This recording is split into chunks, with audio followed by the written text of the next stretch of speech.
CA, CMA, CS പോലുള്ള കോഴ്സുകളൊക്കെ പഠിച്ചാൽ എവിടെ ജോലി കിട്ടും, എത്ര രൂപ ശമ്പളം കിട്ടുമെന്നൊക്കെ അറിയാൻ എല്ലാവർക്കും ആഗ്രഹമില്ലേ? അക്കൗണ്ടിങ്ങും കൊമേഴ്സും ഒക്കെ ഇഷ്ടപ്പെടുന്നവർക്ക് ഇതിലും മികച്ച കോഴ്സുകൾ തന്നെ വേറെ ഇല്ല എന്ന് തന്നെ പറയാം. ഈ കോഴ്സുകളൊക്കെ പഠിച്ച് ഉയർന്ന ശമ്പളത്തോടെ മികച്ച കമ്പനികളിൽ ജോലിയെടുക്കുന്ന ഒരുപാട് ചെറുപ്പക്കാർ നമുക്ക് ചുറ്റുമുണ്ട്. നമ്മളിപ്പോൾ ഉള്ളത് ബാംഗ്ലൂരാണ്. കണ്ണൂരിലെ APS അക്കാദമിയിൽ പഠിച്ച് ഇവിടെ ബാംഗ്ലൂരിൽ ജോലി ചെയ്യുന്ന കുറച്ച് ചെറുപ്പക്കാർ നമുക്ക് വേണ്ടി കാത്തിരിപ്പുണ്ട്. നമുക്ക് അവരുടെ അടുത്തേക്കൊന്ന് പോയി നോക്കാം. ഹായ് ശബ് സാർ. ഹായ്. നമസ്കാരം. നമസ്കാരം. ഹായ്. അപ്പോൾ എന്താണ് ഒരു ഗാദറിംഗ് ഒക്കെ ആണെന്ന് പറഞ്ഞു കേട്ടു. അപ്പോൾ അതിനനുസരിച്ചിട്ട് എല്ലാവരും ഉണ്ട്. എല്ലാവരും ബാംഗ്ലൂർക്കാരാണോ? അതെ. എല്ലാവരും ബാംഗ്ലൂരിൽ നിന്നുള്ളവരാണ്. ഓക്കെ, ശരി. കേരളത്തിൽ ഇതിനായിട്ട് വന്നതാണ്? അല്ല, ബാംഗ്ലൂരിസ്റ്റ്. അപ്പം ഇവിടെയുള്ള കുട്ടികളൊക്കെ ഒന്ന് കാണുക, സംസാരിക്കുക, ആ ഒരു രീതിയിലാണ് കാര്യങ്ങൾ പോകുന്നത്. ശരി ശരി. എല്ലാവരും APSൻ്റെ പ്രൊഡക്റ്റുകളാണ്? ഇവരൊക്കെ APSൽ പഠിച്ച ആൾക്കാരാണ്. കുറച്ച് പേര് കംപ്ലീറ്റ് ചെയ്ത്, കുറച്ച് പേര് പകുതിക്കെത്തി ജോലി ചെയ്യുന്നു. ശരി ശരി. എല്ലാവർക്കും ആദ്യം നമുക്ക് എല്ലാവർക്കും ഒന്ന് പരസ്പരം പരിചയപ്പെടാമല്ലോ അല്ലേ? ഞാൻ സലാഹുദ്ദീൻ, സുപ്രഭാതത്തിൻ്റെ സബ് എഡിറ്ററാണ്. ഓക്കെ, ജസ്റ്റ് ഓരോരുത്തർ പേരും ഒക്കെ ഒന്ന് പറയാം. കണ്ണൂരാണ്. ശരി ശരി. ഞാൻ സഹൽ, ഞാൻ കണ്ണൂരിൽ നിന്നായിരുന്നു. ഞാൻ ഇവിടെ CMA APS ചെയ്തതാണ്. ഓക്കെ. ഞാൻ റുമൈസ്, കണ്ണൂരാണ് സ്ഥലം. അനിരുദ്ധ്, കണ്ണൂർ കുറ്റാട്ടൂർ സ്വദേശി. ഞാൻ എഡ്വേർഡ്, കണ്ണൂരാണ് സ്ഥലം. ഞാൻ മുഹമ്മദ് ജാബിർ, കണ്ണൂർ മുണ്ടയാടാണ് സ്വദേശി. ഞാൻ മുഹമ്മദ് മർസൂഖ്, കണ്ണൂർ ചെമ്പിലോടാണ് സ്വദേശി. ഞാൻ ഷാനിബ്, കണ്ണൂർ മയ്യിലാണ് സ്ഥലം. ഞാൻ ആൽബിൻ, ഇരിട്ടിയാണ് സ്ഥലം, കണ്ണൂർ. ഞാൻ ശ്രീകാന്ത്, കണ്ണൂരാണ്. ഓക്കെ, എല്ലാവരും CMAക്കാരാണ്.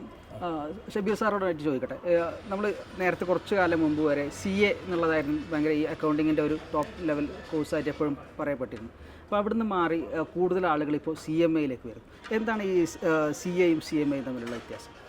ഈ CA തുടങ്ങിയിട്ട് ഒരു 10 വർഷം കഴിയുമ്പോൾ തന്നെ CMA ICW എന്ന് പറഞ്ഞ പേരിലുണ്ടായിരുന്നു. ഇപ്പോൾ 2010 ശേഷമാണ് ഇതിൻ്റെ പേരൊക്കെ മാറിയത്. ആക്ച്വലി രണ്ടിലും പഠിക്കാനുള്ള കാര്യങ്ങളൊക്കെ സെയിം ആണ്. ഈ CAയുടെ പ്രിവിലേജ് എന്ന് പറയുന്നത് ബിസിനസ്സുകാരെ സംബന്ധിച്ചിടത്തോളം വർഷത്തിൽ എന്തായാലും ഇൻകം ടാക്സ് ഓഡിറ്റ് ചെയ്യാൻ CAക്കാർക്ക് മാത്രമേ പറ്റൂ എന്നുള്ളതാണ്. പക്ഷേ അതല്ലാത്തൊരു എംപ്ലോയ്മെൻറ്റ് സെക്ടറിലേക്ക് വന്നു കഴിഞ്ഞാൽ CAക്കും CMAക്കും ഇപ്പോൾ പബ്ലിക് സെക്ടറിലായാലും എല്ലാത്ത രീതിയിലായാലും വിളിക്കുമ്പോൾ CA വിളിക്കുന്നിടത്തൊക്കെ CMAനെയും വിളിക്കും. പക്ഷേ പഠിക്കാനുള്ള ടോപ്പിക്കൊക്കെ ഓൾമോസ്റ്റ് സെയിം ആണ്. പിന്നെ ഇതിൻ്റെ ട്രെയിനിങ്ങിൻ്റെ സ്ട്രക്ചറിലാണ് ഒരു ചെറിയ വ്യത്യാസം ഉണ്ടായിരുന്നത്. മുമ്പ് ICW പഠിക്കാൻ ഒരു 6 മാസത്തെ ട്രെയിനിങ് ആണ് മാൻഡേറ്ററി ആയിട്ട് പറഞ്ഞത്. CAക്ക് അത് 2.5 വർഷം വേണമെന്നാണ്. അപ്പോൾ ഇപ്പോൾ അത് മാറ്റി CMA ഫൈനൽ എക്സാം എഴുതണമെന്നുണ്ടെങ്കിൽ 15 മാസത്തെ ട്രെയിനിങ് വേണം. അതായത് ഇത് പഠിക്കുന്ന കുട്ടികളെ കേപ്പബിൾ ആക്കി എടുത്തിട്ട് ജോലി, അതായത് കോഴ്സ് കഴിയുമ്പോഴേക്ക് ജോലിക്ക് എക്യുപ്പൈഡ് ആക്കാമെന്നാണ് രണ്ടുകൊണ്ട് ഉദ്ദേശിക്കുന്നത്. ഓക്കെ, ഇതാണ് അതിൻ്റെ ഒരു പ്രധാന കാര്യം, ബേസിക് സ്ട്രക്ചർ. ഓക്കെ, അപ്പോൾ എന്താണ് കഴിഞ്ഞവരായാലും ഇപ്പോൾ ഇൻ്റർ ചെയ്യുന്നവരൊക്കെ ബാംഗ്ലൂരാണ് ഉള്ളത്. എങ്ങനെയുണ്ട് നിങ്ങളുടെ ബാംഗ്ലൂർ ലൈഫ്? ബാംഗ്ലൂർ ലൈഫ് അടിപൊളിയാണ് സത്യം പറഞ്ഞാൽ. കാരണം വേറെ തന്നെ ആ ഒരു പഠനം, ആ ഒരു സംഭവത്തിൽ നിന്നും പെട്ടെന്നൊരു ജീവിതം എന്താണ് എന്ന് മനസ്സിലാക്കുന്ന ഒരു സിറ്റുവേഷൻ ഇപ്പോൾ ഉള്ള നിലവിൽ ലൈഫ് പൊളിയാണ്, ഒന്നും പറയാനില്ല. കാരണം കമ്പനി, അവിടുത്തെ അറ്റ്മോസ്ഫിയർ, സറൗണ്ടിങ്സ് പൊളിയാണ്. നിങ്ങളിപ്പോൾ എവിടെ, ഏത് സ്ഥാപനത്തിലാണ് വർക്ക്? ഞാനിപ്പം ബേക്കർ ടില്ലി എന്ന് പറഞ്ഞൊരു MNC കമ്പനിയിൽ വർക്ക് ചെയ്യാണ്. Okay, US base? അതെ, US ബേസ്. ഓക്കെ. എങ്ങനെയുണ്ട്, കൊള്ളാവുന്ന ഒരു പാക്കേജ് ഒക്കെയാണോ? പാക്കേജ് കൊള്ളാം, നല്ല പാക്കേജാണ് കിട്ടുന്നത്. ഓക്കെ, ഈ പ്രായത്തിൽ ഇന്റർമീഡിയറ്റ് കഴിഞ്ഞാണ്, ഫൈനൽ ആയില്ല? ഫൈനൽ ആയിട്ടില്ല, ഫൈനൽ ക്ലിയർ ആയിട്ടില്ല. ഫൈനൽ ഇതിൻ്റെ കൂടെ തന്നെ പ്രാക്ടീസ് ചെയ്യുന്നുണ്ട്. എക്സാം ഇതുവരെ എഴുതിയിട്ടില്ല, എഴുതണം. ഓക്കെ, ഏതായാലും ജോലി അല്ലെങ്കിൽ എപ്പോഴും നമ്മൾ ഏതൊരു കോഴ്സ്, പ്രത്യേകിച്ച് പ്രൊഫഷണൽ കോഴ്സ് എടുക്കുമ്പോൾ അതിൻ്റെ സാധ്യത എന്നുള്ളത് നമ്മൾ വെക്കുന്ന എപ്പോഴും ഒരു നല്ലൊരു കരിയർ കിട്ടുക എന്നുള്ളതാണല്ലോ. അപ്പോൾ ഇന്റർ ചെയ്യുന്ന സമയത്ത് തന്നെ നല്ലൊരു കരിയർ ഉണ്ടാവുക എന്നുള്ളത് ചെറിയ കാര്യമല്ല. നിങ്ങളാരൊക്കെ വേറെ അങ്ങനെ ഇന്റർ ചെയ്യുമ്പോൾ ഇപ്പോൾ ഞാനിപ്പോൾ IBMൽ ചെയ്യും? Okay, good. ഓക്കെ, എത്രയായി ഇപ്പോൾ ഇവിടെ IBMലായിട്ട്? 1 മന്ത് ആയിട്ടേ ഉള്ളൂ. 1 മന്ത് ആയിട്ടേ ഉള്ളൂ. ഓക്കെ, IBM ഒക്കെ ആകുമ്പോൾ നമുക്ക് അറിയാം ഒരു മോശമില്ലാത്ത പാക്കേജ് ഉണ്ടായിരിക്കും. എത്ര വയസ്സായി ഇപ്പോൾ? എനിക്കിപ്പോൾ 23 വയസ്സ്. 23ാമത്തെ വയസ്സിൽ IBMൽ. Okay, good. വേറെ ആരൊക്കെയാണ് ഇങ്ങനെ ഇത്തരത്തിൽ ജസ്റ്റ് സ്ഥാപനങ്ങളൊക്കെ ഒന്ന് പറയാം? അല്ല, ഞാൻ ശരിക്കും പറഞ്ഞു കഴിഞ്ഞാൽ ഇന്റർമീഡിയറ്റ് കഴിഞ്ഞപ്പോൾ തന്നെ ഞാൻ ജോലി കയറി. സോ ചെന്നൈയിലായിരുന്നു ഞാൻ ജോബ് ചെയ്തിട്ടുണ്ടായിരുന്നത്. ഒരു ഓസ്ട്രേലിയൻ ടാക്സേഷൻ ഒക്കെ ചെയ്യുന്ന ഒരു കമ്പനിയിലായിരുന്നു വർക്ക് ചെയ്തത്. ഓസ്ട്രേലിയൻ ടാക്സേഷൻ ഒക്കെ ചെയ്തത്. സോ അത് കഴിഞ്ഞതിന് ശേഷം ഞാൻ ഫൈനൽ ക്വാളിഫൈ ചെയ്തതിന് ശേഷം ഞാൻ വേറൊരു കമ്പനിയിൽ ജോയിൻ ചെയ്തു. സദർലാൻഡ് എന്നായിരുന്നു കമ്പനിയുടെ പേര്. ഞാൻ ക്വാളിഫൈ അപ്പോൾ തന്നെ ഞാൻ പ്ലേസ് ആയി ആ കമ്പനിയിൽ. സോ അതിനുശേഷം ഞാനൊരു 8 മാസം കഴിഞ്ഞപ്പോൾ അതൊരു നൈറ്റ് ഷിഫ്റ്റ് ആയതുകൊണ്ട് ഞാൻ അപ്പോൾ തന്നെ ഒരു 8 മാസം കഴിഞ്ഞപ്പോൾ ഞാൻ വേറൊരു കമ്പനിയിലേക്ക് ഞാൻ സ്വിച്ച് ചെയ്തു. അതിപ്പോൾ ഞാൻ വർക്ക് ചെയ്യുന്നത് എക്സെഞ്ചർ എന്ന് പറഞ്ഞ കമ്പനിയിലാണ്. അവിടുത്തെ റോൾ എന്ന് പറഞ്ഞാൽ ക്ലയൻറ്റ് ഫിനാൻഷ്യൽ മാനേജ്മെൻറ്റ് അനലിസ്റ്റ് എന്ന് പറഞ്ഞ റോളിലാണ് ഇപ്പോൾ വർക്ക് ചെയ്യുന്നത്. അപ്പോൾ ഇതിലൊരു ബെനിഫിറ്റ് എന്ന് പറഞ്ഞാൽ CMA ക്വാളിഫൈ ആയതിനു ശേഷം എനിക്ക് ഉണ്ടായൊരു ബെനിഫിറ്റ് എന്ന് പറഞ്ഞു കഴിഞ്ഞാൽ ഒരു കമ്പനിയിൽ നിന്ന് വേറൊരു കമ്പനിയിലേക്ക് സ്വിച്ച് ചെയ്യണമെന്നുണ്ടെങ്കിൽ പെട്ടെന്ന് തന്നെ സാധിക്കുന്നുള്ളതാണ്. ഓക്കെ, നിങ്ങൾ ഇന്റർവ്യൂ കഴിഞ്ഞിട്ട് പോയി വർക്ക് ചെയ്തുകൊണ്ടിരിക്കുന്ന ഇടയ്ക്ക് തന്നെ ഫൈനൽ ഞാൻ എഴുതി ക്വാളിഫൈ. അങ്ങനെ ഒരു ഫ്ലെക്സിബിലിറ്റി കൂടി ഉണ്ട് ഈ ഒരു കോഴ്സിന്. നമുക്ക് ആ ഒരു സമയത്ത് തന്നെ നമുക്ക് ജോലി ചെയ്യുകയും ചെയ്യാം, പഠിച്ച് പാസ്സാകാനുള്ള ഒരു ഫെസിലിറ്റിയും കൂടി ഉണ്ട് ഈ ഒരു കോഴ്സിന്. ഓക്കെ ഓക്കെ, എങ്ങനെ ബാക്കിയുള്ളവരൊക്കെ ഏതൊക്കെ സ്ഥാപനങ്ങളിലാണ് വർക്ക് ചെയ്യുന്നത് ജസ്റ്റ് പറയാമോ? ഞാനിപ്പോൾ ഭാരതി എയർടെൽ വർക്ക് ചെയ്യുന്നു, അസിസ്റ്റന്റ് മാനേജറായിട്ട് വർക്ക്. Okay, good. അപ്പോൾ അവിടെ റവന്യൂ ഡിപ്പാർട്ട്മെൻറ്റാണ് ഹാൻഡിൽ ചെയ്യുന്നത്. ഒരു 4 മെമ്പേഴ്സ് അടങ്ങുന്ന ടീമിനെ ഹാൻഡിൽ ചെയ്തു. എങ്ങനെയുണ്ട് ബാംഗ്ലൂരൊക്കെ? ബാംഗ്ലൂരൊക്കെ പൊളിയല്ലേ? ബാംഗ്ലൂർ പൊളിയാണ്. ഫസ്റ്റ് കല്യാണം കഴിഞ്ഞ് അതൊക്കെ ഇതിനിടയ്ക്ക് നടന്നില്ലേ? നല്ല പ്രൊഫൈലൊക്കെ ആയതുകൊണ്ട് കല്യാണത്തിന് വലിയ നല്ല സ്കോപ്പായിരുന്നു. മാർക്കറ്റ് ഓക്കെയാണ്. ഓക്കെ, അപ്പുറത്തും കല്യാണം കഴിച്ച ഒരാളും കൂടി ഉണ്ടല്ലേ? ഞാനിപ്പം വർക്ക് ചെയ്യുന്നത് EXL എന്ന് പറയുന്ന ഒരു കമ്പനിയിലാണ്. പക്ഷേ ആദ്യം ഞാൻ ബാംഗ്ലൂർ വരുന്നത് ഇൻ്റർമീഡിയറ്റ് കഴിഞ്ഞതിന് ശേഷം ട്രെയിനിങ്ങിന് വേണ്ടി വരുന്നായിരുന്നു. അപ്പം ഭാരത് ഇലക്ട്രോണിക്സ് ലിമിറ്റഡിലായിരുന്നു ട്രെയിനിങ് ചെയ്തത്. ഞാനും ഇവനും ഒരുമിച്ചായിരുന്നു ട്രെയിനിങ് ചെയ്തത്. അവിടെ തന്നെ നാട്ടിൽ ഒരു അക്കൗണ്ടിങ് ആയിട്ട് ജോബ് ചെയ്യുന്ന BCom കഴിഞ്ഞാൽ കൂടുതൽ സാലറി അവിടെ തന്നെ കിട്ടും. അവിടുത്തെ ട്രെയിനിങ്ങിന് തന്നെ 20,000 സാലറി കിട്ടും വിത്ത് ഫുഡ് ആൻഡ് അക്കോമഡേഷൻ. പിന്നെ അത് കഴിഞ്ഞതിന് നേരം ക്വാളിഫൈ ചെയ്തതിന് ശേഷം കോവിഡിൻ്റെ സമയമായിരുന്നു. ഇപ്പോൾ ജോബ് കിട്ടാനും വേണ്ടി പ്രയാസപ്പെടും എന്ന് വിചാരിച്ചേറ്റും, കാരണം ഫുള്ള് ലോക്ക്ഡൗൺ ആയിരുന്നു. ആ സമയത്ത് EXL കയറി, എന്നിട്ട് അവിടെ നിന്ന് വീണ്ടും ഒറാക്കിളിലേക്ക് കിട്ടി. അവിടെ നിന്ന് വീണ്ടും ഇവിടെ EXLലേക്ക് ഒരു പുതിയ പ്രൊജക്റ്റ് വരുന്നതായിട്ട് വിളിച്ചിട്ട് വീണ്ടും EXLലേക്ക് അസിസ്റ്റൻറ്റ് മാനേജറായി വന്നു. ഒരു 6 മെമ്പേഴ്സ് ടീമിനെ ഹാൻഡിൽ ചെയ്യണം, ഇൻ്റർ കമ്പനി പ്രോസസ്സ്. ഓക്കെ, അതായത് ഒരു ജോബ് ഓപ്പർച്യൂണിറ്റി എപ്പോഴും നിലനിൽക്കുന്നുണ്ട്. കാരണം നമുക്കൊരു ബ്രേക്ക് വരാതെ തന്നെ എപ്പോഴും ഷിഫ്റ്റ് ചെയ്യാൻ നമുക്ക് ചോയ്സ്. ഇപ്പോൾ നേരത്തെ പറഞ്ഞു നൈറ്റ് ഷിഫ്റ്റ് ആയതുകൊണ്ട് ഓക്കെ അല്ല, അപ്പോൾ പെട്ടെന്ന് സ്വിച്ച് ചെയ്ത് വേറൊരു ജോലിയിലേക്ക്, വേറെ സ്ഥാപനത്തിലേക്ക് സ്വിച്ച് ചെയ്യുന്നത്. അപ്പോൾ വളരെ ഫ്ലെക്സിബിളാണ്, ജോലി കിട്ടാൻ അത്രയും സാധ്യതയാണ്. ജോലി എല്ലാ സമയത്തും ഓപ്പണാണ്, എല്ലാ മേഖലയിലും ഓപ്പണാണ്. പക്ഷേ കുട്ടികളുടെ 2 കാര്യങ്ങളിൽ അവർ പോസിറ്റീവായിട്ട് കൈകാര്യം ചെയ്യണം. ഒന്ന്, നമ്മൾ കാര്യങ്ങൾ അപ്രോച്ച് ചെയ്യുന്ന രീതിയിൽ ചെറിയൊരു മാറ്റം വരുത്തണം. നമ്മൾ പഠിച്ച് പരീക്ഷ പാസ്സായതുകൊണ്ട് മാത്രം അതുണ്ടാവില്ല, കാരണം അത് ബുക്കിലില്ലാത്ത കാര്യമാണ്. അപ്പോൾ അതിലും പിന്നെ രണ്ടാമത് കമ്മ്യൂണിക്കേഷൻ മീൻസ് നമ്മൾ ഭയങ്കരമായിട്ട് ഇംഗ്ലീഷ് സംസാരിക്കുക എന്നല്ല, ബട്ട് നമ്മൾ എന്താണ് ഉദ്ദേശിക്കുന്നതെന്നൊരു കൺവേ ചെയ്യാനും, അത് എങ്ങനെയെങ്കിലും ആയിട്ട് എന്ത് ചെയ്യണം, അപ്പുറത്തിരിക്കുന്ന ആളെ കൺവേ ചെയ്യാനും ഉള്ള ഒരു സ്കില്ലും കൂടി ഇതിൻ്റെ കൂടെ ഉണ്ടാക്കണം. അതിനെപ്പോഴും ഏറ്റവും നല്ലത് നമ്മൾ നാട് വിട്ട് നിൽക്കുക എന്നുള്ളതാണ്. അപ്പോൾ അറ്റ്ലീസ്റ്റ് ഒരു ട്രെയിനിങ് ഒക്കെ ചെയ്യുമ്പോൾ നമ്മൾ ഔട്ടർ സ്റ്റേറ്റിൽ ഒരു 6 മാസമോ 1 വർഷമൊക്കെ ട്രെയിൻ ചെയ്യുന്നത് ഒരു ലോങ് ടേം കരിയറിന് ഭയങ്കരമായിട്ട് ഇമ്പാക്റ്റ് ഉണ്ടാക്കും എന്നുള്ളതാണ്. കമ്മ്യൂണിക്കേഷൻ്റെ കാര്യം പറഞ്ഞു. ഇപ്പോൾ APS അങ്ങനെ എക്സ്ട്രാ കമ്മ്യൂണിക്കേഷൻസ് നിങ്ങൾ കൊടുക്കുന്നു. അതുപോലെ ഇപ്പോൾ പലരും ഇൻ്റർ കഴിഞ്ഞ് ട്രെയിനിങ് പീരീഡ് ചെയ്യുന്നത്, ഇൻറ്റേൺഷിപ്പ് ചെയ്യുന്നത് ബാംഗ്ലൂർ പോലത്തെ ഒരു സ്പേസാണ്. കാരണം ഒരു ഇന്ത്യനെ സംബന്ധിച്ചിടത്തോളം മാക്സിമം എക്സ്പോഷർ കിട്ടാവുന്ന ഒരു സിറ്റിയാണ് ബാംഗ്ലൂർ. അപ്പോൾ എന്തൊക്കെയാണ് ഇവരെ ഇൻറ്റേൺഷിപ്പിന് വേണ്ടിയിട്ട് ഇങ്ങോട്ട് പറഞ്ഞയക്കുന്നത്, ബാംഗ്ലൂരിലേക്ക് പറഞ്ഞയക്കുമ്പോൾ ഉദ്ദേശിക്കുന്നത്, APS ഉദ്ദേശിക്കുന്നതല്ല. ഞാനൊരു 4 വർഷം സെയിൽസ് ഫീൽഡിൽ ഉണ്ടായിരുന്നു, 2004 മുതൽ 2008 വരെ. അപ്പോൾ എനിക്ക് ഓൾറെഡി ഉള്ളത് കുറേ നെറ്റ്വർക്കുകളാണ്. അപ്പം പിന്നെ ഞാനൊരു ബിസിനസ് കമ്മ്യൂണിറ്റി, സ്പോർട്സ്, അങ്ങനെ എല്ലാ ആക്ടിവിറ്റിയിലും നാട്ടിൽ ഇങ്ങനെ ഒരു സ്പ്രെഡ് ചെയ്ത് നടക്കുന്നുണ്ട്. അത്യാവശ്യം നല്ല നെറ്റ്വർക്ക് ഉണ്ട്. അപ്പം ഈ നെറ്റ്വർക്ക് ഉപയോഗിച്ച് ഇപ്പം പല ആൾക്കാരും, എൻ്റെ കൂടെ പഠിച്ച ആൾക്കാരൊക്കെ നല്ല പൊസിഷനിൽ ഇവിടെയൊക്കെ ആയിട്ട് വർക്ക് ചെയ്യുന്നുണ്ട്. ഈവൻ നമ്മുടെ സ്റ്റുഡൻസിൻ്റെ തന്നെ എൻ്റർപ്രണർഷിപ്പ് ഉണ്ട്.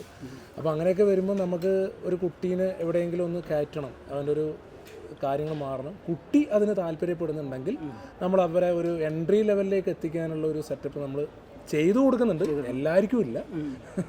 ഞാൻ നേരത്തെ പറഞ്ഞ ഒരു ആറ്റിറ്റ്യൂഡ്, നമുക്കിപ്പോൾ ഒരു പറഞ്ഞു വിട്ടാൽ അവിടെ പോയി കൈകാര്യം ചെയ്യുമെന്ന് തോന്നുന്ന ആൾക്കാരെ നമ്മൾ എന്ത് ചെയ്യും, സപ്പോർട്ട് ചെയ്ത് വിടും.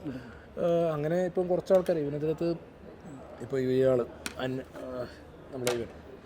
ഇവൻ നമ്മുടെ ഒരു സുഹൃത്തിൻ്റെ കമ്പനിയിൽ ഒരു സ്റ്റാർട്ടിങ് എന്നുള്ള രീതിയിൽ റെമുനറേഷൻ കുറച്ച് കുറവാണെങ്കിലും ഒരു എൻട്രി ലെവലിൽ ജോബ് എന്തായി സെറ്റായി, താമസവും ഫുഡും എല്ലാം ഉൾപ്പെടെ ഒരു സംഭവമായി, ഇൻറ്റേൺഷിപ്പ് പോലെ.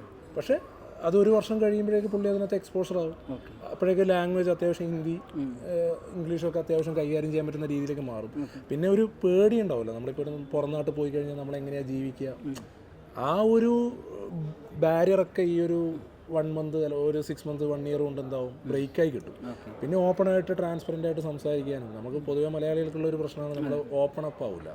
അപ്പോൾ ഞാൻ എന്താണെന്ന് കൃത്യമായിട്ട് മറ്റൊരാൾക്ക് കൺവേ ചെയ്യുമ്പോഴാണ് ഒരു ജോലി ആയാലും എന്ത് മേഖലയിലായാലും അവർക്കൊരു ഫ്ലറിഷ് ചെയ്യാൻ പറ്റുക. അപ്പോൾ ആ ഒരു ബാരിയറൊക്കെ ഈ ഒരു ടൈം പീരീഡിൽ എന്തായി കിട്ടും, കവർ ചെയ്ത് കിട്ടും. അപ്പോൾ നാട്ടിൽ തന്നെ ഇഷ്ടംപോലെ ഓപ്പർച്യൂണിറ്റി ഉണ്ട്. ബട്ട് നമ്മളൊരു കംഫർട്ട് സോണിൽ നിന്ന് മാറി വേറൊരു നാട്ടിലാകുമ്പോൾ നമ്മൾ കുറച്ചും കൂടി അതിനകത്ത് ഫോക്കസ്ഡ് ആയിരിക്കും. ആ രീതിയിലാണ് നമ്മൾ ഒന്ന് പുറത്ത് പോയി ട്രെയിൻ ചെയ്യണമെന്ന് പറഞ്ഞതിൻ്റെ ഉദ്ദേശം. നാട്ടിൽ ജോലി ഇല്ലാത്തതുകൊണ്ടല്ല, ഇവൻ എറണാകുളത്താണെങ്കിലും നല്ല ഓപ്പർച്യൂണിറ്റീസ് ഉണ്ട്, കാലിക്കറ്റും ഉണ്ട്. എങ്ങനെയാണ് സാർ ഈ പറയുന്നത് കാര്യം പോലെ ഇവിടെ ബാംഗ്ലൂർ വന്നിട്ട് ഒരു എക്സ്പോഷർ ഉണ്ടോ? തീർച്ചയായും ഉണ്ട്. അതായത് വെച്ചാൽ നമ്മളിപ്പം നാട്ടിലൊരാൾ ഒരു ഫേമിലോ അല്ലെങ്കിൽ നമ്മളിപ്പം ഏതെങ്കിലും ഒരു LLP ബേസ്ഡ് ഫേമിൽ ഇപ്പം പണിയെടുക്കുന്ന അല്ലെങ്കിൽ ഇൻറ്റേൺഷിപ്പിന് പോകുന്നുണ്ടെങ്കിൽ നമ്മുടെ ലാംഗ്വേജ്, നമ്മുടെ കമ്മ്യൂണിക്കേഷൻ അത്ര പവർഫുൾ ആയിരിക്കില്ല. ഇപ്പോൾ ഇവിടെ വന്നാൽ എന്താണെന്ന് വിചാരിച്ചാൽ റൈറ്റിൽ നമ്മളെ പരമാവധി സംസാരിച്ച്, അതായത് നാട്ടിൽ നിന്ന് മാറി സംസാരിക്കാൻ നമ്മൾ ശ്രദ്ധിക്കുന്നുണ്ട്, മീൻസ് പ്രയത്നിക്കുന്നുണ്ട്. അപ്പോൾ അതുപോലെ കമ്മ്യൂണിക്കേഷൻ ലെവലായ നമ്മളിനി ഇപ്പോൾ നമ്മൾ ഇൻ്റർ കഴിഞ്ഞാലും അല്ലെങ്കിൽ ഫൈനൽ കഴിഞ്ഞ ഒരാൾക്ക് ഡയറക്റ്റ് ലെവലിൽ ഇപ്പോൾ ഒരു കമ്പനിയിൽ കയറുന്നുണ്ടെങ്കിൽ അത്യാവശ്യം കമ്മ്യൂണിക്കേഷൻ നല്ല രീതിയിൽ ഫ്ലറിഷ് ആകാൻ പറ്റുമെന്ന് തോന്നുന്നുണ്ട്. ഇപ്പോൾ ഞാനിവിടെ ജോലിക്ക് വിവിധ സ്ഥാപനങ്ങളിലുള്ളവരോട് തന്നെ പറഞ്ഞപ്പോൾ പലരും ചെയ്യുന്ന ജോബ് ടൈറ്റിൽസ് വേറെ, ഇപ്പോൾ അസിസ്റ്റൻറ്റ് മാനേജർ ഉണ്ട്, അതുപോലെ നേരത്തെ വേറെ പൊസിഷൻസ് പറഞ്ഞു. എന്താണ് CMA പഠിക്കുമ്പോൾ ഇങ്ങനെ ഡിഫറെൻറ്റ് ടൈറ്റിൽ റോൾസ് വരുന്നത്? അത് കുറച്ചും കൂടി നല്ലത് ജോലി ചെയ്യുന്ന ആൾ ശ്രീകാന്ത് പറഞ്ഞു. ഒന്ന് പറഞ്ഞു. ഇതിപ്പം ഞാൻ ഇൻ്റർമീഡിയറ്റ് കഴിഞ്ഞതാണ്. അപ്പോൾ ഇൻ്റർ കഴിഞ്ഞ് നേരത്തെ കിട്ടിയത് അഡ്വാൻസ്ഡ് ടാക്സ് അസോസിയേറ്റഡ് ആണ്. അവിടെ സ്റ്റാർട്ടിംഗ് പോസ്റ്റ് ഒന്ന് ട്രെയിനി ആണ്, പിന്നെ associate, advance associate, senior, AM, manager, അങ്ങനെ പോകും. CMA കഴിഞ്ഞൊരാൾ ഡയറക്റ്റായിട്ട് കയറുന്നത് തന്നെ സീനിയർ ലെവൽ അല്ലെങ്കിൽ AM 90% AM ലെവലായിരിക്കും കയറുക, അസിസ്റ്റന്റ് മാനേജർ ലെവലിലാണ് കയറുക. ഞാനിപ്പോൾ ഇൻ്റർ കഴിഞ്ഞു ഡയറക്റ്റ് കയറിയത് അഡ്വാൻസ്ഡ് പോസ്റ്റിലോട്ടാണ്. അപ്പോൾ ഈ ക്വാളിഫിക്കേഷൻ ഈക്വൽ ടു ഏത് പോസ്റ്റ് അങ്ങനെയാണ് ഡിറ്റർമിൻ ചെയ്യുന്നത്. അതെ, ഓക്കെ. ഫൈനൽ കഴിഞ്ഞ് വരുന്ന ആൾക്ക് കുറച്ചും കൂടി ബെറ്റർ ആയിട്ടുള്ള കറക്റ്റ് പോസ്റ്റും സാലറി ഉണ്ടാവും. ഓക്കെ. ഇതിൻ്റെ ഒരു ഏറ്റവും ഉയർന്ന പോസ്റ്റ് എന്തായിരിക്കും? അത് CMA-കാരന് CFO വരെ ആവാൻ പറ്റും. അതെ, ഇപ്പം നമ്മുടെ ജിയോയുടെ CFO രജനീഷ് ജെയിൻ, അദ്ദേഹം CMA-കാരനാണ്. പലർക്കും അറിയില്ലാന്ന് തോന്നുന്നു. അതുപോലെ തന്നെ ഒരുപാട് ഗവൺമെൻറ് കമ്പനീസിൽ ടോപ്പിൽ നിൽക്കുന്ന ആളുകൾ CMA-കാരാണ്. CA-കാരും ഉണ്ട്, CMA-കാരും ഉണ്ട്. അതെ. അതുപോലെ തന്നെ ഈ പറയുമ്പോൾ ഒരു പുതിയ, കാരണം ഒരുപാട് ആളുകൾ ഈ അക്കൗണ്ടിങ് കോഴ്സുകൾ പഠിച്ച് അല്ലെങ്കിൽ BCom കഴിഞ്ഞിട്ട് എന്താ ചെയ്യാന്നൊക്കെ അറിയാതെ നിൽക്കുന്നുണ്ട്. പലപ്പോഴും ഈ BCom-കാർക്കൊക്കെ നാട്ടിൽ കിട്ടുന്ന സാലറി എന്ന് പറഞ്ഞാൽ, അല്ലെങ്കിൽ MCom കഴിഞ്ഞ ആളുകൾക്ക് വരെ ഇവൻ കിട്ടുന്ന സാലറി വളരെ ചെറിയ സാലറി. പക്ഷേ അതേസമയം ഒരു ഡിഗ്രി കഴിഞ്ഞ് അല്ലെങ്കിൽ +2 കഴിഞ്ഞ് CMA എടുക്കുന്ന ആളുകൾക്ക് കിട്ടുന്ന ഒരു പാക്കേജ് വളരെ വലുതാണ്. എത്ര മുതൽ എത്ര വരെ പ്രതീക്ഷിക്കാം ഇതിൻ്റെ പാക്കേജ്? ഇതിപ്പം സാറ് പറയുകയുണ്ടായി, എക്സാമോ അല്ലെങ്കിൽ പഠിച്ചിട്ട് എക്സാം എഴുതി പാസ്സാവലും ആ ക്വാളിഫിക്കേഷൻ മാത്രമല്ല, അതിന് പുറത്തും കുറച്ച് കാര്യങ്ങളുണ്ട്. ഒരു കാൻഡിഡേറ്റിനെ സംബന്ധിച്ചിടത്തോളം അവരുടെ സ്കിൽ എന്ന് പറഞ്ഞാൽ ഇപ്പോൾ കമ്മ്യൂണിക്കേഷൻ ആയാലും അല്ലെങ്കിൽ ഒരുപാട് കാര്യങ്ങളുണ്ട്, അതും കൂടി കൺസിഡർ ചെയ്യും. എങ്ങനെയായാലും ഒരു 6 അതിൻ്റെ പ്ലസ് ആയിരിക്കും പാക്കേജ് ഉണ്ടാവും. 6 lakh per annum കഴിഞ്ഞ കിട്ടും, ഒരു ആവറേജ് കിട്ടും എന്തായാലും. നന്നായിട്ട് പെർഫോം ചെയ്യുന്ന ഒരാളാണെങ്കിൽ അതിലും കൂടുതൽ എക്സ്പെക്ട് ചെയ്യാം. ഇപ്പോൾ എനിക്ക് തന്നെ അറിയുന്ന ഒരുപാട് പേരുണ്ട് 12 lakh മേടിക്കുന്ന ആളുകളുണ്ട് CMA കഴിഞ്ഞ. ഏറ്റവും നമ്മൾ മലയാളികൾ എപ്പോഴും ഈ മാസ ശമ്പളത്തിൻ്റെ ആളുകളാണല്ലോ. മാസ ശമ്പളം കണക്കാക്കുമ്പോൾ 50,000 രൂപയെങ്കിലും കിട്ടാതെ ഇല്ല. കേരളത്തിൽ തന്നെ 18 ലക്ഷം രൂപ ആനുവൽ സാലറി മേടിക്കുന്ന ആളുകൾ നിലവിലുണ്ട്. ഓക്കെ. അതായത് ഒരു 1.5 അതെ 1.5 തന്നെ മന്ത്ലി വാങ്ങുന്ന ആളുകളുണ്ട്. വാങ്ങുന്ന ആളുകളുണ്ട്. അതെ, അതെ, പേഴ്സണൽ കാര്യം കൂടിയാണ്. എൻ്റെ കൂടെ പഠിച്ച ആൾക്കാരാണ്, ക്വാളിഫൈ ചെയ്ത ആളാണ്. അവനിപ്പം ദുബായിൽ CFO ആണ്, കമ്പനീൻ്റെ ചെക്ക് സൈൻ ചെയ്യുന്ന പുള്ളിയാണ്. അപ്പോൾ അങ്ങനെ 3-4 ആൾക്കാർ അവിടെയും വർക്ക് ചെയ്യുന്നുണ്ട്. അപ്പോൾ അങ്ങനെ എബ്രോഡ് പോകുന്ന ആൾക്കാർക്ക് നമുക്ക് എന്ത് ചെയ്യാൻ പറ്റും, അറ്റ്ലീസ്റ്റ് ഒരു ഇൻ്റർവ്യൂ വരെയൊക്കെ ആൾക്കാരെ എത്തിക്കാൻ പറ്റും. ഈ ഇൻ്റർവ്യൂ വരെ എത്തിക്കാനേ ഒരു സ്ഥാപനത്തിനോ അല്ലെങ്കിൽ എന്തായാലും പറ്റുള്ളൂ. അവിടെ പെർട്ടിക്കുലർ ഇൻ്റർവ്യൂവിൽ എന്താണ് പെർഫോം ചെയ്യേണ്ടത് അത് കുട്ടീൻ്റെ കഴിവാണ്. അതിന് ഒരു പ്രിപ്പറേഷൻ സ്റ്റാർട്ട് ചെയ്ത് കൊടുക്കുക, അവരുടെ മെൻറ്റാലിറ്റി മാറ്റുക. അപ്പോൾ ഇത് ഒരു ഗ്യാതറിങ്ങിൻ്റെ ഉദ്ദേശം തന്നെ ഇവർ ഈ പഠിച്ച് ഒരു കോഴ്സ് കംപ്ലീറ്റ് ചെയ്ത് അവിടെ നിൽക്കുക. ഇനിയിപ്പം കൂടുതലായിട്ട് പലതും പഠിക്കാൻ വേണ്ടി പറ്റും, പക്ഷേ ഇവർ ഈ പറഞ്ഞ പോലെ ഒരു കംഫർട്ട് സോണിലാണ് ഇപ്പോൾ ഉണ്ടാവും. അപ്പോൾ ഇത് ഇടക്കിടക്ക് ഒന്ന് വന്നിട്ട് തട്ടിയിട്ട് ശരിയാക്കിയിട്ടില്ലെങ്കിൽ ഇവർ മടിയന്മാരാവും. അപ്പോൾ അതിനും കൂടി വേണ്ടിയിട്ടാണ് ഞാനിവിടെ വരുമ്പോഴൊക്കെ വിളിക്കും. നിങ്ങളിവിടെ വന്നതുകൊണ്ട് കണ്ടു, അപ്പോൾ ഇവിടെ വന്നു കഴിഞ്ഞാൽ എല്ലാവരും ഒന്ന് മീറ്റിങ്ങിന് വിളിച്ച് പറ്റുമെങ്കിൽ അങ്ങോട്ട് പോയി കാണും. അവർ നമ്മൾ നിൽക്കുന്ന സ്ഥലത്തേക്ക് വരും. പിന്നെ ബാംഗ്ലൂർ കുറച്ചും കൂടി സൗകര്യമുണ്ട്, മാളിലൊക്കെ പോയാൽ മതി. അപ്പോൾ ആ ഒരു കാര്യങ്ങൾ ഇങ്ങനെ ഡിസ്കസ് ചെയ്തുകൊണ്ടിരിക്കും. അപ്പോൾ ഇന്നിപ്പോൾ ഒരു പുതിയ പദ്ധതിനെ കുറിച്ച് അവരുടെ അടുത്ത് എന്ത് ചെയ്തിട്ടുണ്ട്, ചർച്ച ചെയ്തിട്ടുണ്ട്. അവർ അത് എടുക്കുകയില്ലെന്നുള്ളതല്ല, അവർ ചിന്തിക്കും. ശരി.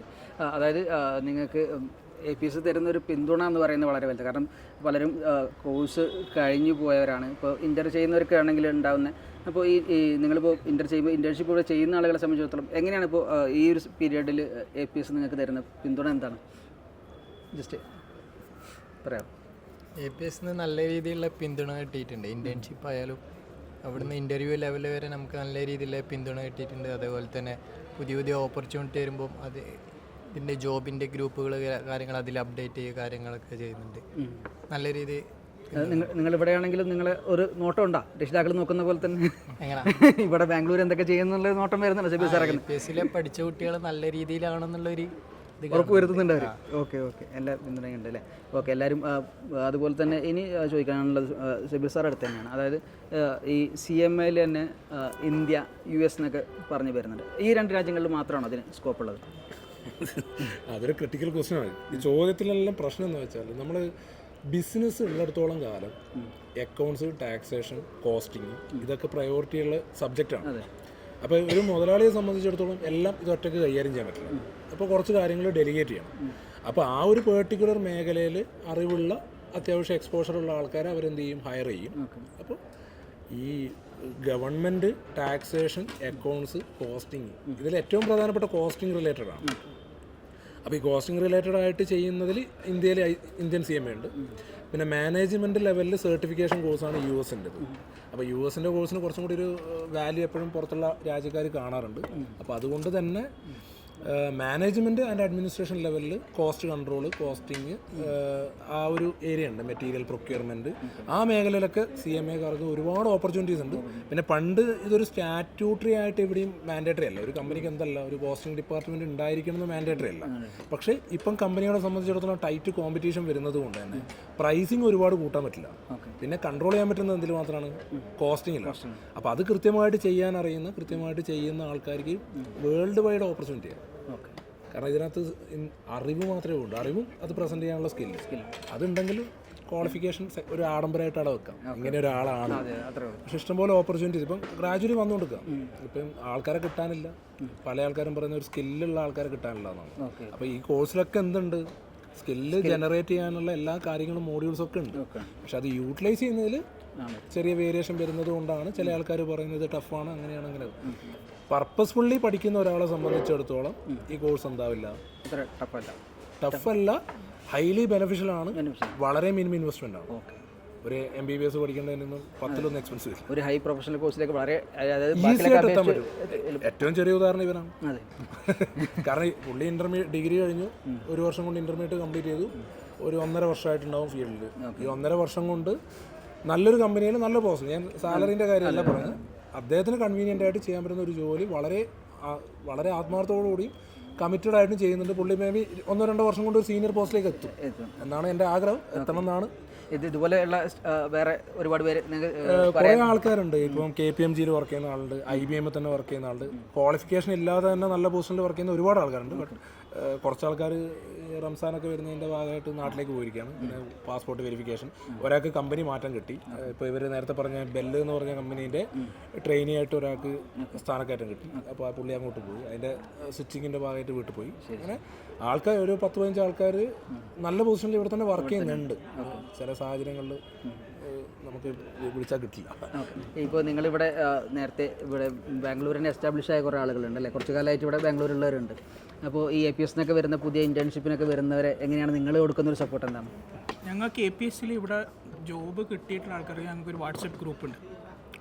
ഈ ജോബ് കിട്ടിയ ആൾക്കാരോ അല്ലെങ്കിൽ ഒരു ഇൻ്റർമീഡിയറ്റോ ഫൈനലോ കഴിഞ്ഞിട്ട് ജോബ് കിട്ടിയവർക്കുള്ളൊരു വാട്സപ്പ് ഗ്രൂപ്പുണ്ട്. അപ്പോൾ അതിൻ്റെ ഏതൊക്കെ ജോബ് ഓപ്പർച്യൂണിറ്റി ആണോ, ഏതൊക്കെ ഇൻറ്റേൺഷിപ്പ് വരുന്നുണ്ടോ, ഫോർ എക്സാമ്പിൾ മെയിൻ ഇൻറ്റേൺഷിപ്പ് വരുന്നത് IOCL-ലേക്ക്, ഇന്ത്യൻ ഓയിൽ കോർപ്പറേഷനും ഭാരത് ഇലക്ട്രോണിക്സ് ലിമിറ്റഡ്, അവിടെയൊക്കെയാണ് നല്ല ഹൈ പാക്കേജിൽ സ്റ്റേപ്പൻഡോട് കൂടി ഇൻറ്റേൺഷിപ്പ് വരാം.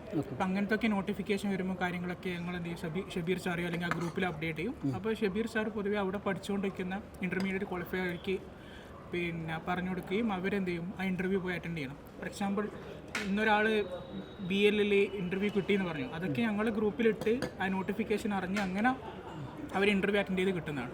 ഓക്കെ, അപ്പോൾ നിങ്ങളൊരു സൂപ്പർ സീനിയർ എന്നുള്ള നിലയ്ക്ക് കൃത്യമായിട്ട് നിങ്ങളുടെ അല്ലേ ഒരു എല്ലാ വിധത്തിലും ഒരു ഗാർഡിയൻ കൂടി ആവുന്നുണ്ട് പുതിയ വരുന്ന ആളുകൾക്ക്. അതെ, ഈ ഡീറ്റെയിൽസൊക്കെ ഞങ്ങൾക്ക് ഇങ്ങനെ കിട്ടുന്ന പറഞ്ഞാൽ ഞങ്ങൾ ത്രൂ LinkedIn പ്രൊഫൈലും പിന്നെ ഈ കമ്പനീൻ്റെ സൈറ്റിലും കാര്യങ്ങളൊക്കെ പോയിട്ട് കൃത്യമായി കിട്ടുന്ന ഡീറ്റെയിൽസൊക്കെ എവിടെ അപ്ഡേറ്റ് ചെയ്തില്ലെങ്കിലും ആദ്യം ഈ അലുമിനി ഗ്രൂപ്പിൽ ഞങ്ങൾ അപ്ഡേറ്റ് ചെയ്യും. അത് APS-ന് ഷബീർ സാർ അവിടെ പഠിക്കുന്ന സ്റ്റുഡൻസിനോ അവിടെ ട്രെയിനിങ് നോക്കുന്ന ജോബ് നോക്കുന്നവർക്കോ അത് ഷെയർ ചെയ്ത് കൊടുക്കും. Okay good. എന്തായാലും നിങ്ങളുടെ ഈ ഒരു കൂട്ടായ്മ എനിക്ക് ഇഷ്ടമായി. കാരണം പഠിച്ചിറങ്ങിയപ്പോൾ ഒരുപാട് ഒരേ പീരീഡിൽ കഴിഞ്ഞ ആളുകളൊന്നുമല്ല, പക്ഷേ പല പീരീഡിൽ കഴിയുന്നവരാണ്, ഇപ്പോൾ കഴിഞ്ഞിട്ടില്ലാത്തവരുണ്ട്, ചെയ്തുകൊണ്ടിരിക്കുന്നവരുണ്ട്. പക്ഷേ നിങ്ങളൊരു ഫാമിലി പോലെ എല്ലാവരും ഇടയ്ക്കിടയ്ക്ക് വരുന്നു. സാറിൻ്റെ ഇടയ്ക്കിടയ്ക്കുള്ള വരവ് തന്നെയാണ് തോന്നുന്നത് ഇവരെങ്ങനെ ചേർന്ന് നിർത്തുന്നതല്ലേ? അല്ലേ, ഞാൻ എന്തായാലും കുട്ടികളെ ഫോളോ അപ്പ് ചെയ്തുകൊണ്ടിരിക്കും. ഓക്കെ, പല കാര്യങ്ങളും ഉണ്ടാണ്. ഇപ്പോൾ ഇദ്ദേഹം ജോലിക്ക് കയറി, അപ്പോൾ ഇദ്ദേഹത്തിൻ്റെ ജോലിയുമായിട്ട് ബന്ധപ്പെട്ട് ശ്രദ്ധിക്കേണ്ട കുറച്ച് കാര്യങ്ങളുണ്ട്. അപ്പോൾ അതിനെക്കുറിച്ച് ഇദ്ദേഹം ഇന്ന് മീറ്റിങ്ങിന് വന്നുകൊണ്ട് എന്തായി, അത് കിട്ടി. അത് ചിലപ്പം ചെറിയ കാര്യമായിരിക്കാം, പക്ഷെ അവർക്കത് ചില ആൾക്കാരെ പറഞ്ഞു കൊടുക്കുള്ളൂ. അപ്പോൾ ഒരു ഇതിനും തന്നെ ബാരിയറും മതിലുകളൊന്നുമില്ല. ഞാനും ക്വാളിഫൈഡ് ആണ്, ഇയാളും ക്വാളിഫൈഡ് ആണ്, എല്ലാവരും ഏണിങ്സിന് വേണ്ടി ജീവിക്കുന്ന ആൾക്കാരും കൂടിയാണ്. അപ്പോൾ അവർക്ക് നമ്മൾക്ക് അറിയുന്ന ഒരു കാര്യം മറ്റൊരാൾക്ക് പറഞ്ഞു കൊടുക്കുക, അവരെ സപ്പോർട്ട് ചെയ്യുക എന്നുള്ളതിന് വലിയ അത് നമ്മൾ തുടക്കം മുതലേ APSൻ്റെ തുടക്കം മുതലേ ഉണ്ട്. മേ ബി നമ്മളെ ഗ്രാജുവലി ഗ്രോ ചെയ്യുന്നതിൻ്റെ ഭാഗമായിട്ട് നമ്മളിപ്പം ഒരു 14 വർഷമായി, ഇപ്പോൾ ഏകദേശം അത്യാവശ്യം അറിയപ്പെടുന്ന ഒരു സ്ഥാപനം എന്നുള്ള രീതിയിലേക്ക് മാറി തുടങ്ങുന്ന സമയം. അപ്പോൾ നമ്മളെ മുമ്പ് പഠിച്ച ആൾക്കാരെ നമ്മൾ നല്ല രീതിയിൽ ട്രീറ്റ് ചെയ്താൽ ഇനി വരുന്ന ഒരു ജനറേഷനെ ഇവരെന്ത് ചെയ്തോളൂ, ട്രീറ്റ് ചെയ്തു. നമ്മളതിനൊരു കുറച്ച് കാര്യങ്ങൾ കാണിച്ചു കൊടുക്കുക. നമ്മൾ പറയുന്ന എല്ലാ കാര്യവും ആക്സെപ്റ്റബിൾ അല്ലെങ്കിലും കുറച്ച് കാര്യങ്ങളൊക്കെ ഇവർക്ക് എന്ത് ചെയ്യാൻ പറ്റും, സപ്പോർട്ട് ചെയ്യാൻ വേണ്ടി പറ്റും. അത് എല്ലാ കാലത്തും ചെയ്യും. ഓക്കെ, കാരണം നല്ലൊരു ടീച്ചർ ഉണ്ടാവുക എന്നുള്ളത് ശരിക്കും അല്ലേ നമുക്ക് നല്ല ടീച്ചറാണെന്നുള്ള അത് ഇവര് പറയേണ്ട കാര്യം കൂടിയാണ്. നല്ല ടീച്ചറാണോ? അല്ലല്ല, ടീച്ചർ നല്ല ടീച്ചർ അല്ലാന്നോ? അല്ല, അങ്ങനെയല്ല. അല്ല, ഒരു ഫ്രണ്ട്ലി അപ്രോച്ച് എന്നുള്ളതാണ് പ്രധാന കാരണം. ഒരു ഫ്രണ്ട്ലി അപ്രോച്ചാണ്. നമ്മൾ ഇപ്പോൾ സാധാരണഗതിയിൽ നമ്മൾ ഒരുപാട് തിരക്കുള്ള ആൾക്കാർക്ക് ഒരു മെസ്സേജ് അയച്ചു കഴിഞ്ഞാൽ റീപ്ലൈ പോലും ചിലപ്പോൾ സീൻ പോലും ചെയ്യില്ല ആ സമയത്ത്. പക്ഷേ നമ്മളെപ്പോൾ മെസ്സേജ് അയച്ചു കഴിഞ്ഞാലും അതിന് ആ സ്പോട്ടിൽ ചിലപ്പോൾ റീപ്ലൈ കിട്ടും. അതാണ് ചിലപ്പോൾ അന്നേരം കിട്ടിയിട്ടില്ലെങ്കിലും പിന്നെ എപ്പോഴായാലും നമുക്ക് റീപ്ലൈ കിട്ടും ആ മെസ്സേജിന്. ഒരിക്കലും അത് ആ മെസ്സേജ് റീപ്ലൈ ചെയ്യാതിരിക്കില്ല. അതാണ് ഒരു പ്രധാന കാരണം. ശരി ശരി ശരി. അപ്പോൾ ഈ ഒരു കമ്മ്യൂണിറ്റി ഉണ്ട്, അല്ലെങ്കിൽ ഇതൊരു കമ്മ്യൂണിറ്റി ആയിട്ട് ശരിക്കും വന്നുകൊണ്ടിരിക്കുകയാണ് കൃത്യമായിട്ട്. 2 തരം കമ്മ്യൂണിറ്റി ഉണ്ട്. ഇപ്പോൾ നിങ്ങൾ ഈ പറയുന്ന കാര്യങ്ങൾ കേൾക്കുമ്പോൾ വിചാരിക്കും APSലെ കുട്ടികൾക്ക് മാത്രമാണ് ഈ കാര്യങ്ങൾ ചെയ്യുന്നത്. അങ്ങനെയല്ല, കേരളത്തിൽ CMA പഠിച്ചുകൊണ്ടിരിക്കുന്ന കുട്ടികളെല്ലാം ഉൾപ്പെടുത്തിയിട്ട് എനിക്ക് 2 വാട്സപ്പ് ഗ്രൂപ്പ് ഉണ്ട്. അറൗണ്ട് 1800+ മെമ്പേഴ്സ് ഉണ്ട്. അത് ഡിഫറെൻറ്റ് സ്ഥാപനങ്ങൾ പഠിച്ചുകൊണ്ടിരിക്കുന്ന മക്കൾ CMA പഠിക്കുന്നത് സ്ഥാപനം ഞാൻ പറഞ്ഞില്ല. അതിനകത്തുള്ള കുറഞ്ഞത് near by not less than 10 to 15 ആൾക്കാർക്ക് ഈ ഒരു ലാസ്റ്റ് 2-3 മാസത്തിനിടയിൽ പ്ലേസ്മെന്റ് സെറ്റാക്കി കൊടുക്കാൻ വേണ്ടി പറ്റിയിട്ടുണ്ട്. Okay, wonderful. പക്ഷെ അത് ഞാൻ ചെയ്തതല്ല കേട്ടോ. പക്ഷെ ആ ഒരു ഗ്രൂപ്പ് ഉള്ളത് കൊണ്ട് കുറേ കാര്യങ്ങൾ ഇപ്പോൾ അവർക്കുള്ള ശ്രദ്ധിക്കേണ്ട കാര്യങ്ങൾ നമ്മളിങ്ങനെ ഇടയ്ക്കിടയ്ക്ക് പറഞ്ഞുകൊണ്ടിരിക്കും. ഇൻ്റർവ്യൂ, ലേറ്റസ്റ്റ് ആയിട്ട് വരുന്ന അപ്ഡേഷനൊക്കെ ആ ഗ്രൂപ്പിൽ ചർച്ച ചെയ്യപ്പെടും. അല്ല, റിയലി അപ്രീഷിയേറ്റബിൾ ആയിട്ടുള്ള ഒരു കാര്യം. കാരണം എല്ലാവരും ഞങ്ങളുടെ സ്ഥാപനത്തിൽ കൂടി വരുന്ന കുട്ടികൾ മാത്രം രക്ഷപ്പെടട്ടെ എന്ന് വിചാരിക്കുന്ന ഒരു കാലമാണ്. അല്ലെങ്കിൽ അങ്ങനെ അതിൻ്റെ അപ്പുറത്തേക്ക് ചിന്തിക്കുന്നുള്ളത് വലിയ കാര്യം തന്നെയായിട്ടാണ് എനിക്ക് തോന്നുന്നത്. അല്ല, അതായത് പ്രോപ്പറായിട്ട് ഗൈഡൻസ് കിട്ടി കഴിഞ്ഞാൽ കുട്ടികൾ എന്തായാലും, കാരണം കുട്ടികൾക്ക് പഠിക്കാനുള്ള കാര്യങ്ങൾ എല്ലാവരും പറഞ്ഞു കൊടുക്കും. ഓക്കെ, ഈ പഠിച്ച് നമ്മളിപ്പോൾ ഇത് ഓർഡർ ചെയ്യാം, ഇത് ഇവിടെ എത്തിക്കാം, ഇത് കിട്ടിക്കഴിഞ്ഞാൽ എന്താ ചെയ്യേണ്ടത് നമുക്ക് അറിയണ്ടേ. അപ്പോൾ ആ സമയത്ത് കുറച്ച് ഗ്യാപ്പ് വരും. അതിന് കൃത്യമായിട്ടൊരു സപ്പോർട്ട് കൊടുക്കുക. അങ്ങനെ ഉണ്ടാക്കിയ ഗ്രൂപ്പല്ല ആക്ച്വലി. കൊറോണ സമയത്ത് എല്ലാവരും ക്ലാസ്സുകളില്ലാതെ പഠിത്തം എങ്ങനെയാണെന്ന് ഒരു ബ്ലോക്കിൽ കിടക്കുമ്പോഴാണ് ആ ഗ്രൂപ്പിൻ്റെ ആശയം വന്നത്. ആ ഗ്രൂപ്പ് ഉണ്ടാക്കി അത് കൃത്യമായിട്ട് മെയിൻറ്റെയിൻ ചെയ്യുന്നത്. അതിനകത്ത് വളരെ കുറച്ച് ആൾക്കാരെ ആ ഗ്രൂപ്പിൽ നിന്ന് എക്സിറ്റ് അടിച്ചിട്ടുണ്ടാവുള്ളൂ. അപ്പോൾ എല്ലാവർക്കും യൂസ്ഫുൾ ആവുന്നതുകൊണ്ട് ആ ഗ്രൂപ്പ് മറന്നു പോകുന്നു. പിന്നെ അതിനകത്ത് അഭിപ്രായ വ്യത്യാസങ്ങളുണ്ട്, ഉണ്ടാവാം. പക്ഷെ അങ്ങനെ ഒരു അഭിപ്രായ വ്യത്യാസം ആ ഗ്രൂപ്പിൽ ചർച്ചയ്ക്കില്ല. ഓൺലി എല്ലാവരും ജോബ് റിക്വയർഡ് ആണ്, നമ്മളതിനെ സപ്പോർട്ട് ചെയ്യുന്നത് മാത്രം. നമുക്കൊരു ദിവസം 10-15 മിനിറ്റ് അതിനകത്ത് ഇൻവെസ്റ്റ് ചെയ്യും. അതിനകത്ത് ഒന്നും പറഞ്ഞില്ലല്ലോ. എന്താണ് എക്സ്പീരിയൻസ്? ബാംഗ്ലൂർ വന്നിട്ടുള്ള എക്സ്പീരിയൻസ് എന്താണ് APS എന്നുള്ള എക്സ്പീരിയൻസ്? ബാംഗ്ലൂർ വന്ന എക്സ്പീരിയൻസ് നല്ല തന്നെ. ഇപ്പോൾ ഒരു CA ഫേമിൽ ഇപ്പോൾ വർക്ക് ചെയ്യുന്നതിന് ട്രെയിനിങ് ചെയ്യുന്നത്. ഇപ്പോൾ 7 മാസത്തോളമായി ബാംഗ്ലൂർ വന്നിട്ട്. നല്ല എക്സ്പീരിയൻസ് ആണ്. APS പഠനം കഴിഞ്ഞ് ഇവിടെ ട്രെയിനിങ്ങിന് കയറി. ഇപ്പോൾ ഓഡിറ്റിംഗ് അസിസ്റ്റൻ്റ് ആയിട്ട് 3 മാസം വർക്ക് ചെയ്ത് ഇപ്പോൾ ഒരു 4 മാസമായിട്ട് അക്കൗണ്ടിങ്ങിൻ്റെ വർക്ക് ചെയ്യും. Accounts department. അനിരുദ്ധ് ഇപ്പോൾ എവിടെയാണ് വർക്ക് ചെയ്യുന്നത്? ഞാൻ Varma partnership partnership time. Okay, എന്താണ് പോസ്റ്റ്? എന്തൊക്കെയാണ് ചെയ്തത്? ഞാൻ ഇന്റേണൽ ഓഡിറ്റ് ഡിപ്പാർട്ട്മെൻറ്റിലാണ്. എന്തൊക്കെയാണ് നിങ്ങൾ ചെയ്യുന്ന ഡ്യൂട്ടീസ് ഒരു ദിവസം രാവിലെ മുതൽ? ഇന്റേണൽ ഓഡിറ്റിംഗ് ഡിഫറെൻറ്റ് ക്ലയൻസ് ഉണ്ടാവും. എങ്ങനെയുണ്ട്? ബാംഗ്ലൂരിന് പുറത്തുണ്ട് അകത്തുണ്ട്. ബ്രാഞ്ച് ഓഡിറ്റ് ഉണ്ടാവും, സ്റ്റോക്ക് ഓഡിറ്റ് ഉണ്ടാവും. ഈസിയാണോ? ഈസി ആണോ എന്ന് ചോദിച്ചാൽ എൻജോയ് ചെയ്താൽ ഈസിയാണ്. എൻജോയ് ചെയ്യുന്നുണ്ട്? ഞാൻ ചെയ്യുന്നുണ്ട്, ചെയ്തു വരുന്നു. പുതിയ ആളെന്നുള്ള നിലയ്ക്ക് പുതിയ ആളെന്ന നിലയ്ക്ക് മിങ്കിളായി വരുന്നു. അതെ. ഓക്കെ. ആൽബിൻ ഇപ്പോൾ എവിടെ വർക്ക് ചെയ്യുന്നത്? ഞാൻ IBM വർക്ക് ചെയ്യുന്നത്. ലാസ്റ്റ് മന്താണ് ജോയിൻ ചെയ്തത്. IBM കുറിച്ച് പറയുകയാണെങ്കിൽ വലിയ MNC കമ്പനിയാണ്. ഞാൻ പഠിച്ചതൊക്കെ നാട്ടിൽ തന്നെയായിരുന്നു. അപ്പം ഇംഗ്ലീഷ് പ്രശ്നമുണ്ടായിരുന്നു. ഇപ്പോൾ 1 മാസം കൊണ്ട് തന്നെ നല്ല ഇമ്പ്രൂവ്മെൻറ്റ് വന്നിട്ടുണ്ട്. കാരണം ഞാനും വേറൊരു ഫ്രണ്ടും മാത്രമേ അവിടെ മലയാളിയായിട്ടുള്ളൂ ഞങ്ങളുടെ ഡിപ്പാർട്ട്മെൻറ്റിൽ. അതുകൊണ്ട് ഫുൾ കമ്മ്യൂണിക്കേഷൻ ഫുൾ ഇംഗ്ലീഷാണ്. സോ എൻജോയ് ചെയ്യുന്നു. കോർപ്പറേറ്റ് ലൈഫ് പുതിയ എക്സ്പീരിയൻസ് ആണ്. APSC പഠിച്ചതുകൊണ്ട് തന്നെ സാറിൻ്റെ ക്ലാസ്സൊക്കെ അടിപൊളിയായിരുന്നു. ഇൻ്റർമീഡിയറ്റ് കംപ്ലീറ്റ് ചെയ്യാനും ഇപ്പം ഞാൻ എക്സാം എഴുതുന്നുണ്ട് ഫൈനലിൽ. ഇനി ഒറ്റ ഗ്രൂപ്പ് കൂടെ റിമൈനിങ് ആണ്. അപ്പം വർക്ക് ചെയ്യുന്നു, പഠിക്കുന്നു, എല്ലാം കൂടെ മാനേജ് ചെയ്യാൻ പറ്റുന്നുണ്ട്. കുഴപ്പമില്ലാണ്ട് പോകുന്നു. ഇപ്പം എന്തെങ്കിലും സ്റ്റക്ക് ആകുമ്പോൾ സാറിനെ വിളിക്കും, സാറ് മോട്ടിവേഷൻ തരും. അങ്ങനെ സ്റ്റക്ക് വരുന്നുണ്ട് ഇടയ്ക്കില്ലേ? സ്റ്റക്ക് വരും. നൈറ്റ് ഷിഫ്റ്റൊക്കെയാണ്. അപ്പം ഉറക്കത്തിൻ്റെ പ്രശ്നങ്ങൾ അങ്ങനെ കാര്യങ്ങളൊക്കെ. ഓക്കെ. ഒരു ക്വസ്റ്റ്യൻ സാറിന് ചോദിക്കാനുള്ളത് എന്താ വെച്ചാൽ, ഈ +2 കഴിഞ്ഞിട്ടും CMA പഠിക്കാം, അതുപോലെ തന്നെ ഡിഗ്രി കഴിഞ്ഞും പഠിക്കാം. ഇപ്പോൾ ഒരു +1 +2 ഒക്കെ പഠിക്കുന്ന മക്കൾക്കാണ് ഭയങ്കര കൺഫ്യൂഷൻ. ഇത് കഴിഞ്ഞിട്ട് ഇനി എന്ത് ചെയ്യണമെന്ന്. പോയിട്ട് ഏതെങ്കിലും ഡിഗ്രിയൊക്കെ എടുക്കും, പിന്നീടാണ് ഈ ചിന്ത വരുന്നത്. ചിലപ്പോൾ കുറേ ആളുകളൊക്കെ BCom അങ്ങനെ ആയതിന് ചിലപ്പോൾ പലരും പിന്നീട് വിചാരിക്കണം BCom ചെയ്യാൻ നേരെ CMA നേരത്തെ എടുക്കായിരുന്നു എന്നൊക്കെയുള്ള തോന്നലുകൾ ഉണ്ടായിരിക്കും. അപ്പോൾ ഒരു +1 +2 പഠിക്കുന്ന കുട്ടികളോട്, ഇപ്പോൾ കൊമേഴ്സ് അല്ലാത്തവർക്കും വന്നൂടെ CMA? അപ്പോൾ എല്ലാവർക്കും വരാം. അപ്പോൾ അവരോടൊക്കെ പറയാവുന്നതാണ്, എന്താണ് ഡിഗ്രി പഠിച്ചിട്ട് വന്നാൽ മതി എന്നാണോ അതോ നേരത്തെ പോരുന്നാണോ? ഞാനിതിന് മറുപടി പറയുന്നില്ല നല്ലത്. ഇയാൾ +2 കഴിഞ്ഞ് വന്നതാണ്, ഇയാൾ ഡിഗ്രി കഴിഞ്ഞ് വന്നതാണ്, ഓക്കെ, ഇയാളും +2 കഴിഞ്ഞ് വന്നതാണ്. ഓക്കെ. അപ്പോൾ ഇവരോട് ചോദിക്കുന്നതാണ് കുറച്ചും കൂടി നല്ലത്. ഓക്കെ, നിങ്ങൾ പറഞ്ഞു എന്താണ് നല്ലത്? +2 കഴിഞ്ഞ് വരുന്നതാണ് ഡിഗ്രി കഴിഞ്ഞ് വരുന്നത്, എന്താ തോന്നുന്നത്? ഡിഗ്രി പഠിക്കായിരുന്നു തോന്നുന്നുണ്ടോ? പെട്ടെന്ന് പ്ലേസ്മെൻറ്റ് കാര്യങ്ങളും ഇതാണെങ്കിൽ +2 കഴിഞ്ഞിട്ട് വരുന്നതാണ്. പിന്നെ ഡിഗ്രി ഇപ്പോൾ അത്ര ഇതൊന്നുമില്ല. ഇപ്പോൾ CMA പഠിക്കുന്നതായാലും ഡിഗ്രി പഠിക്കുന്നതായാലും ഒരേ ഇമ്പാക്റ്റ് തന്നെയാണ്. CMA യിലാണ് കുറച്ചും കൂടി അഡ്വാൻസ് ആയിട്ട് പഠിക്കാൻ പറ്റും, ഒരു വിഷയത്തേക്ക് ഫോക്കസ് ചെയ്യാൻ ചെയ്യാൻ പറ്റും. ഡിഗ്രി പഠിക്കുന്ന കാര്യങ്ങൾ തന്നെ CMA ഇന്ത്യയിലും USA പഠിക്കാൻ പറ്റുന്നത്. കുറച്ചും കൂടി അഡ്വാൻസ് ആണ് ഡിഗ്രിനെ കാട്ടി. അപ്പോൾ +2 കഴിഞ്ഞിട്ട് വരുന്നതാണ് ബെറ്റർ. ഓക്കെ. ഓക്കെ, നിനക്ക് അഭിപ്രായമുണ്ടോ +2 കഴിഞ്ഞിട്ട് ഡിഗ്രി കഴിഞ്ഞിട്ട് മതിയെന്നുള്ള? സത്യം പറഞ്ഞാൽ ഡിഗ്രി കഴിഞ്ഞ് CMA ജോയിൻ ചെയ്ത സമയത്ത് ചിന്തിച്ചത് എന്താ വെച്ചിട്ടുണ്ടെങ്കിൽ +2 കഴിഞ്ഞ് ഡയറക്റ്റ് വന്നാൽ മതിയായിരുന്നു. കാരണം കുറച്ചും കൂടി വർഷം സേവ് ആവുമായിരുന്നു എന്നൊരു. കാരണം ഡിഗ്രി വേണമെന്നുണ്ടെങ്കിൽ ഡിസ്റ്റൻ്റ് ആയിട്ട് നമുക്ക് എടുക്കാം. ഇഗ്നോന്നോ മറ്റ് ഏതെങ്കിലും എവിടെ നിന്നെങ്കിലും എടുക്കാം. അപ്പോൾ അതിനുവേണ്ടി സെപ്പറേറ്റ് 3 വർഷം കളയുന്നത് ഇപ്പോൾ ചിന്തിക്കുന്നുണ്ട്. അപ്പോൾ ആ ഒരു വ്യത്യാസം. ഓക്കെ, എന്നോട് ചോദിച്ചാൽ ഞാൻ ഡിഗ്രി കഴിഞ്ഞ് വരുന്നതും +2 കഴിഞ്ഞ് വരുന്നതും കംപ്ലീറ്റ്ലി ഞാനൊരു പേഴ്സണൽ ചോയ്സ് ആയിട്ടാണ് നോക്കുക. കാരണം എനിക്ക് +2 കഴിഞ്ഞ സമയം ഒരു ഡിഗ്രി ഒരു അടിച്ചു പൊളിക്കുക, ഒരു കുറച്ച് ഫ്രണ്ട്സ് ആക്കുക, അങ്ങനത്തെ ഒരു മെൻറ്റാലിറ്റി ആയിരുന്നു. പക്ഷേ +2 കഴിഞ്ഞ് വരുന്നവർക്കുള്ള മോട്ടിവേഷൻ എന്ന് പറഞ്ഞാൽ ഞങ്ങളൊന്നിച്ച് വേറൊരാളും കൂടി ഉണ്ട്. ഇപ്പോൾ ഒറാക്കിളിൽ അവൻ കണ്ടിരുന്നത് അവിടെ തന്നെയാണ് വർക്ക് ചെയ്യുന്നത്. ഞങ്ങളെക്കാട്ടിയും കൂടുതൽ സാലറി അവനിക്കാണ്. അവൻ +2 കഴിഞ്ഞിട്ടുള്ളൂ. എനിക്ക് 28 വയസ്സായി, അവനിക്കാകെ 23 24 ആകുന്നേ ഉണ്ടാവും. അവനിപ്പോൾ ഞങ്ങളെക്കാട്ടിയും കൂടുതൽ സാലറി വാങ്ങിക്കുന്നുണ്ട്. അവർക്ക് നല്ല ഒറാക്കിളിൽ തന്നെ കിട്ടി, അവിടുന്ന് ഒരു പ്രൊമോഷനും കൂടി കിട്ടി, അങ്ങനെ നല്ല ഇതായി. അപ്പോൾ +2 കഴിഞ്ഞ് വരിക എന്നുള്ളത് നമ്മൾ പെട്ടെന്ന് ഒരാൾക്ക് പഠിക്കാൻ താല്പര്യമുള്ള ഒരാളാണെങ്കിൽ, പെട്ടെന്ന് തന്നെ ജോലി നേടണം എന്നുള്ള ആഗ്രഹമുള്ള ആളാണെങ്കിൽ +2 കഴിഞ്ഞിട്ട് വരാനുള്ള റെക്കമെൻഡ് ചെയ്യും. പക്ഷെ ഒരാൾക്ക് കുറച്ചൊക്കെ ഡിഗ്രീൻ്റെ ഒരു ലൈഫ് ആസ്വദിക്കണം, ഇതാക്കണം എന്നൊക്കെ ഒരു ഡിഗ്രി പോകുന്ന ഉദ്ദേശമാണെങ്കിൽ ഡിഗ്രി കഴിഞ്ഞിട്ട് വന്നതിനാലും ഇത് അധികം നമ്മളെന്ത് ചെയ്യില്ല, ഈ ലാഗ് ചെയ്യിക്കില്ല ഒരു ജോബ് കിട്ടാൻ വേണ്ടിയിട്ട്. അപ്പോൾ അതാണ് എൻ്റെ അഭിപ്രായം പേഴ്സണൽ. ഓക്കെ, നമുക്ക് അതിനെ ഇങ്ങനെ സമ്മറൈസ് ചെയ്യാം. അപ്പോൾ ഓക്കെ, തീർച്ചയായിട്ടും +2 കഴിഞ്ഞിട്ട് പഠിച്ച ആളുണ്ട്, ഡിഗ്രി കഴിഞ്ഞ് പഠിച്ചിട്ടുണ്ട്. ഡിഗ്രി കഴിഞ്ഞ് 5 വർഷം കഴിഞ്ഞിട്ട് CMA പഠിക്കാൻ തുടങ്ങിയ ആളാണ് ഞാൻ. അപ്പോൾ ഞാൻ പറഞ്ഞ കാര്യത്തിൽ ഒരു ടേം ആഡ് ചെയ്യണം. പർപ്പസ്ഫുള്ളി ലൈഫിൽ നമ്മൾക്ക് സ്വന്തമായിട്ടൊരു കയ്യൊപ്പ് വേണം, നമുക്ക് കുറച്ച് സ്വന്തം കാലിൽ നിൽക്കണം, നമ്മൾക്ക് കുറച്ച് സെൽഫായിട്ട് എന്തെങ്കിലും നേടിയെടുക്കണം എന്നൊക്കെ ഉണ്ടെങ്കിൽ ഏറ്റവും ബെറ്റർ +2 കഴിയുക, നേരെ ഇങ്ങനെയുള്ള കോഴ്സുകൾ കംപ്ലീറ്റ് ചെയ്യുക.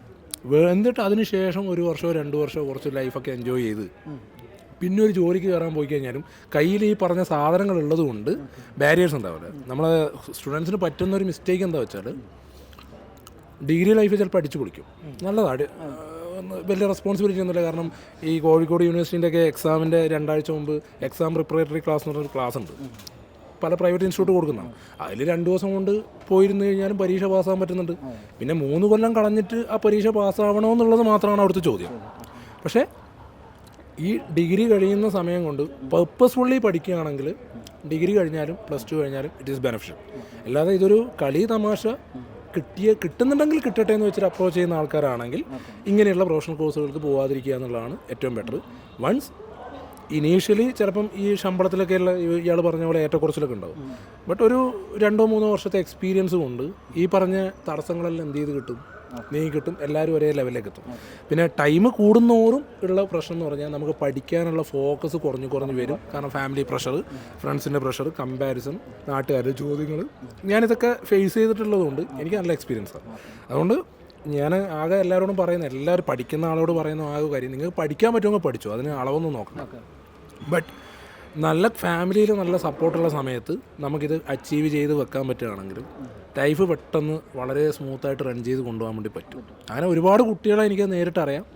എനിക്കിപ്പോൾ 26-ാം വയസ്സിൽ കോഴ്സ് പഠിച്ച് 28-ാം വയസ്സിൽ ജോലിക്ക് പോയി കഴിഞ്ഞാൽ ചിലപ്പം ചെയ്യണമെന്നില്ല, ഉദ്ദേശിച്ച ജോലി കിട്ടണമെന്നില്ല. പക്ഷേ നേരത്തെ ഇപ്പം അയാൾ പറഞ്ഞ ആളെ പേര് സിനാൻ എന്നാണ്, എൻ്റെ നാട്ടുകാരൻ തന്നെയാണ്. അപ്പം നമുക്കിപ്പോൾ അദ്ദേഹത്തിനെ കാണുമ്പോൾ ഒരു അഭിമാനം. നമ്മുടെ അടുത്ത് പുള്ളി പഠിച്ചു, +2 കഴിഞ്ഞ് വന്നൊരു കോഴ്സ് ചൂസ് ചെയ്തു, പുള്ളീൻ്റെ രീതിയിൽ പഠിച്ചു, പാസ്സായി. പുള്ളി ഇപ്പോൾ നല്ല രീതിയിൽ ജീവിക്കുന്നു. മാസത്തിൽ ഒരാഴ്ച മാത്രം കമ്പനിയിൽ വന്നാൽ മതി, ബാക്കിയുള്ള സമയം വീട്ടിലിരുന്ന് വർക്ക് ചെയ്യാം, നല്ല സാലറി ഉണ്ട്, അവൻ്റെ ഫാമിലി ലൈഫ് നല്ല രീതിയിൽ കൊണ്ടുപോകാൻ പറ്റും. അപ്പോൾ ഒരു കേസല്ല, ഇങ്ങനെ ഇഷ്ടംപോലെ കേസുണ്ട്. അതുകൊണ്ട് നേരത്തെ പഠിക്കാൻ പറ്റുന്ന, ഫാമിലി സപ്പോർട്ടുള്ള, ഫൈനാൻഷ്യലി ബേർഡനൊന്നും ഇല്ലാത്ത സമയത്താണെങ്കിൽ ഏറ്റവും കുറഞ്ഞ ചിലവിൽ ഏറ്റവും നന്നായിട്ട് പഠിച്ച് ഒരു ജോലിയിലേക്ക് എത്താൻ പറ്റുന്ന കോഴ്സാണ് അറ്റ് പ്രസൻറ്റ് CMA. ഇന്ത്യ ആയാലും USA ആയാലും CA ആയാലും CS ആയാലും. ഓക്കെ, ഞങ്ങളുടെ APS CMAയും ഫോക്കസ് ചെയ്യുന്നത് കൊണ്ട് അത് പറഞ്ഞു എന്നുള്ളൂ. ACCAയും it is a better option, നമ്മളതും പ്രൊവൈഡ് ചെയ്യുന്നുണ്ട്. എന്താണ് ഒരു ലാസ്റ്റ് നമുക്ക് ഇത് വൈൻഡപ്പ് ചെയ്യാൻ തോന്നുന്നു അല്ലേ? ഭക്ഷണമൊക്കെ വന്നിട്ട് എല്ലാവരും ഇങ്ങനെ മീറ്റിങ്ങിലും കൂടിയാണ്, അതിനിടെ കൂടി ആരൊക്കെ നൈസായിട്ട്. അല്ല, ഇങ്ങനെ എൻ്റെ ഒരു ആഗ്രഹം എന്ന് പറഞ്ഞാൽ വർഷത്തിൽ പഠിച്ച കുട്ടികൾ അതാത് നാട്ടിൽ, ഇപ്പം കോയമ്പത്തൂരായാലും ചെന്നൈയിലായാലും ഇഷ്ടംപോലെ കുട്ടികളുണ്ട്, ഈവൻ ഗൾഫിലായാലും. അപ്പോൾ പല സ്ഥലത്തും പല കമ്പനിയിലും വർക്ക് ചെയ്യുന്ന ആൾക്കാരാണ്. എല്ലാവർക്കും ഡിഫറൻ്റ് ആയിട്ട് ഒരുപാട് എക്സ്പീരിയൻസ് ഉണ്ടാവും. അത് വർഷത്തിൽ ഒരു 6 മാസം കൂടുമ്പോൾ ഒരു ഇതേപോലെ ഒരു ടീം മീറ്റിങ്ങോ ഒരു ഗ്യാതറിങ്, വെറുതെ അങ്ങോട്ടും ഇങ്ങോട്ടും വർത്തമാനം പറയുക, കുറച്ച് കളിയാക്കുക, തമാശ പറയുക, കുറച്ചെന്തെങ്കിലും എൻട്രി ചെയ്യുന്ന കാര്യങ്ങൾ പറഞ്ഞിട്ട് എന്ത് ചെയ്യുക പോവുക. അപ്പോൾ കുറേ കൂടി നോളജ് ഷെയറിങ് എന്ത് ചെയ്യും, നടക്കും. പിന്നെ നമ്മൾ റിമോട്ട് സ്ഥലത്താണല്ലോ, അപ്പോൾ ഒന്ന് കാണുക, സംസാരിക്കുക, നമ്മുടെ വേവ് ലെങ്ത്തിൽ സംസാരിക്കുക എന്നുള്ളത് അത് ഞാൻ എല്ലാ സമയം ചെയ്യുന്നതാണ്, പ്രാക്ടീസ് ചെയ്യുന്നതാണ്. ഇവിടെ ഞാൻ എറണാകുളത്ത് പോയി കഴിഞ്ഞാൽ അവിടെ എനിക്കറിയാവുന്ന കുട്ടികളെ വിളിക്കും, ഞാൻ സംസാരിക്കും. ബാംഗ്ലൂർ പോകുന്ന ഇവിടെ, ചെന്നൈയിൽ പോയാൽ അവിടെ, ദുബായി പോയാൽ എവിടെ യാത്ര ചെയ്യുന്ന എവിടെയാണോ അവിടെ എന്തെങ്കിലും ഒരു കണക്ഷൻ ഉണ്ടാവും, അവരെ കാണും, സംസാരിക്കും. നിലവിൽ കണ്ണൂരാണല്ലോ APS ഉള്ളത്, എക്സ്പാൻഷൻ എങ്ങനെയാണ്? നമ്മൾ APSൻ്റെ സർവീസിന് കാലിക്കറ്റും എറണാകുളത്തും കൂടി ഉണ്ടാവും. ഓക്കെ, അടുത്ത അക്കാദമിക് ഇയർ മുതൽ? ജൂൺ മുതലുണ്ട്. ഓക്കെ, ഓൾറെഡി സ്റ്റാർട്ട് ചെയ്തു. കാലിക്കറ്റ് USCMയുടെ ബാച്ച് നടക്കുന്നുണ്ട്, മാനാഞ്ചിറ സ്ഥലത്താണ്.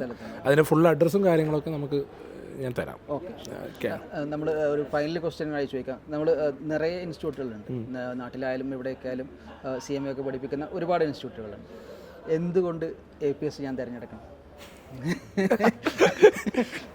ഞാനൊരു സ്ഥാപനത്തിൻ്റെ റെപ്രസെൻ്റ് ചെയ്ത് നിൽക്കുമ്പോൾ നമുക്കിപ്പോൾ സ്ഥാപനത്തിന് നമുക്ക് പറയാൻ ഒരുപാട് USPs ഉണ്ടാവും. പക്ഷെ എല്ലാവരും പഠിപ്പിക്കുക തന്നെയാണ് ചെയ്യുന്നത്, എല്ലാവരും സെയിം സിലബസ്, സെയിം കാര്യങ്ങളാണ്.